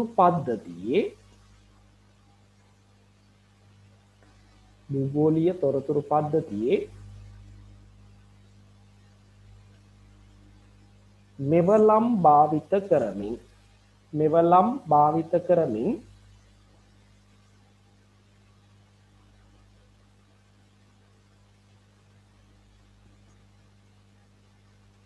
එහි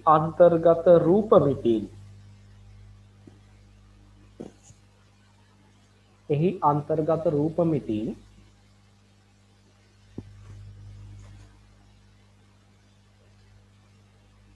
දෛශික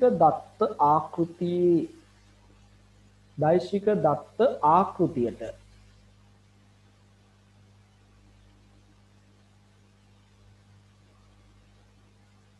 යාන්ත්‍රිකව පරිවර්තනය කිරීම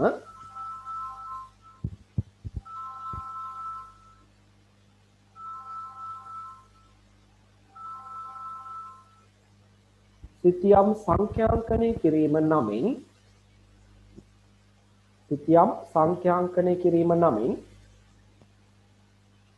හැඳින්වේ.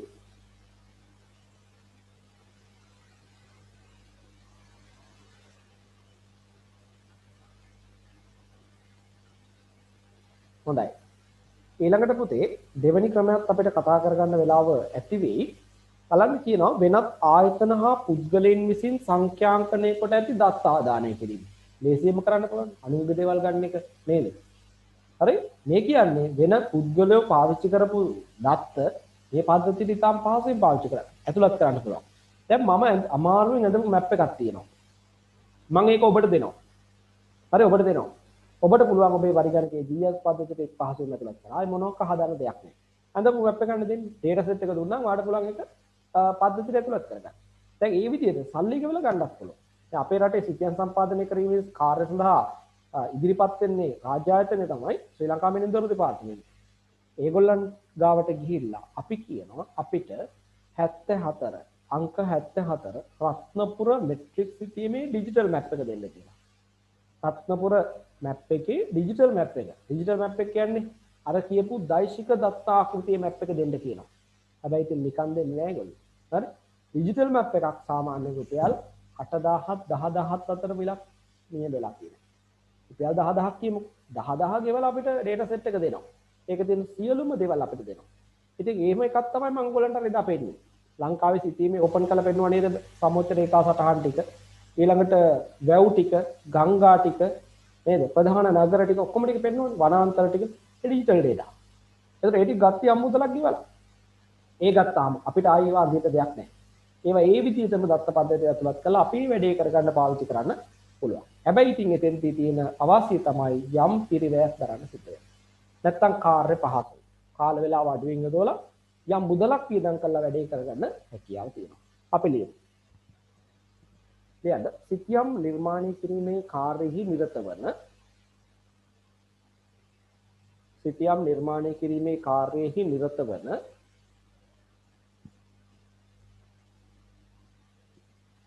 පුද්ගලයෙක් හෝ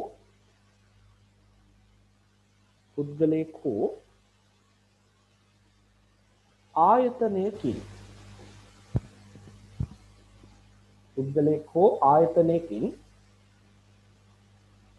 මුදල්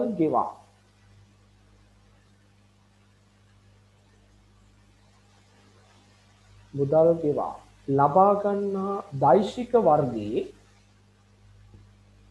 ලබා ගන්නා දෛශික වර්ගයේ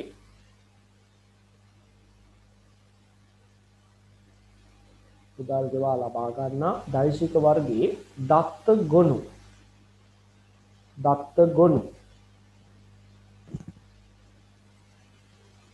භූගෝලීය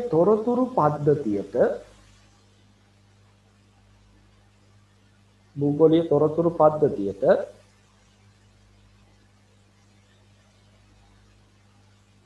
කිසිදු සකස් කිරීමකින් තොරව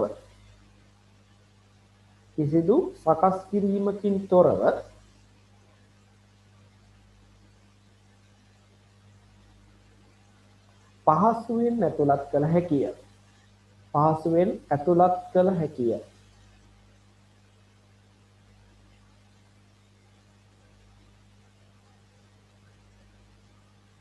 අඩු කාල සීමාවකින් අදාළ කාර්ය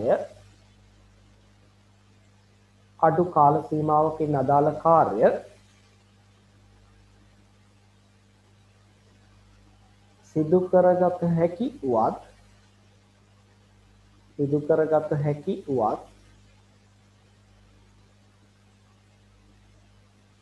ඒ සඳහා කිසියම් වූ මූල්‍ය පිරිවැයක් දැරීමට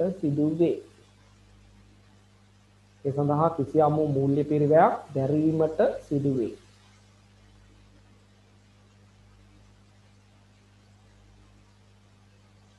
හොඳයි. එහෙනම් අපි භූගෝලීය තොරතුරු පද්ධතියට දත්ත ඇතුළත් කරන්න පුළුවන් ක්‍රම දෙකක් කතා කළා. සංඛ්‍යාංකණය කරලා කරන්න පුළුවන්. නමුත් ඒක අමාරු කාර්යයක්. නේද? අමාරු කාර්යයක්, ලොකු වෙලාවක් යනවා. සැලකිල්ලෙන් කරන්න ඕනි. දත්ත ඇතුළත් කරන්න පුළුවන්. දෙවෙනි ක්‍රමයේ කිව්වා පහසුවෙන් දත්ත ටික ඇතුළත් කරන්න පුළුවන්. නමුත් මුදලක් වැය වෙනවා. නේද? අඳින්න මහන්සි වෙන්න දඟලන දෙයක් නැහැ. කවුරු හරි ඇඳපු කෙනෙක්ගෙන් සල්ලි ගෙවලා හෝ නිකන් හෝ ගත්තොත් පද්ධතියට ඒක දත්ත ඇතුළත් කිරීම හැකියාව තියෙනවා. උදාහරණයක් අපි ලියමු මේකට. ශ්‍රී ලංකා මිනින්දවුරු දෙපාර්තමේන්තුව මගින්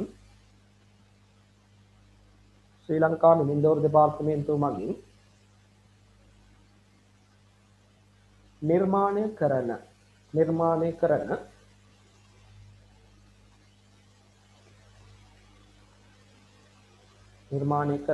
අංකිත සිතියම්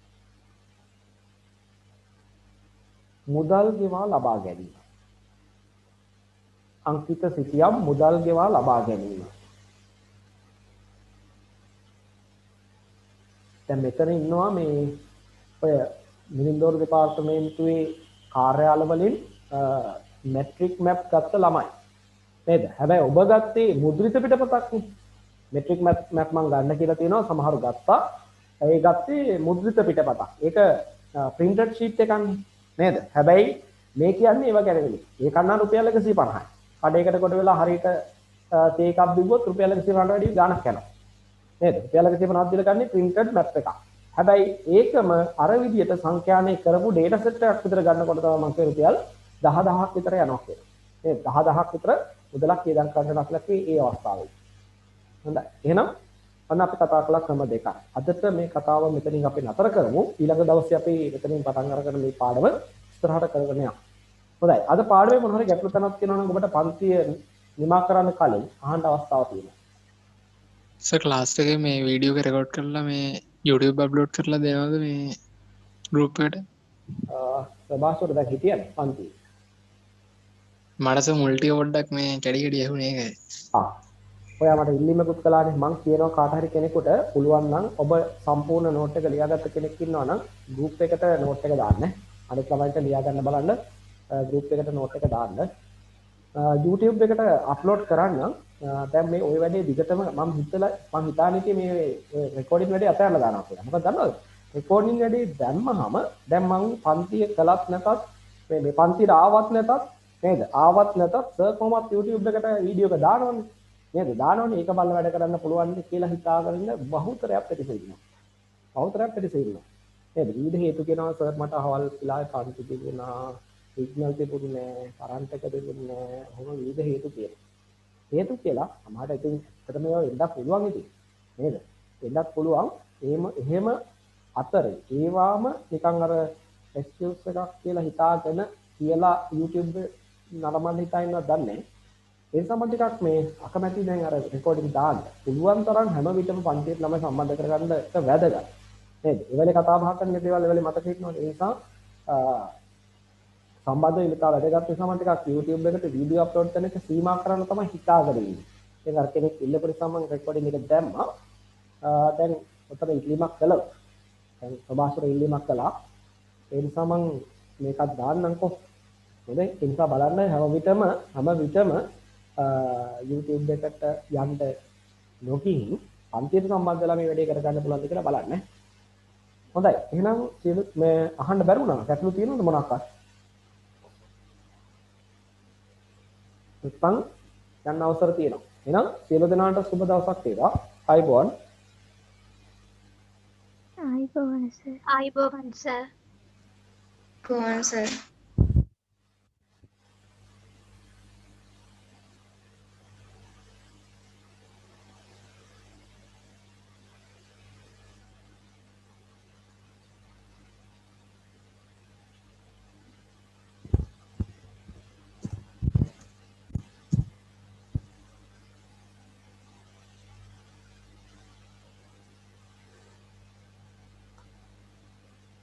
මදුෂිකා.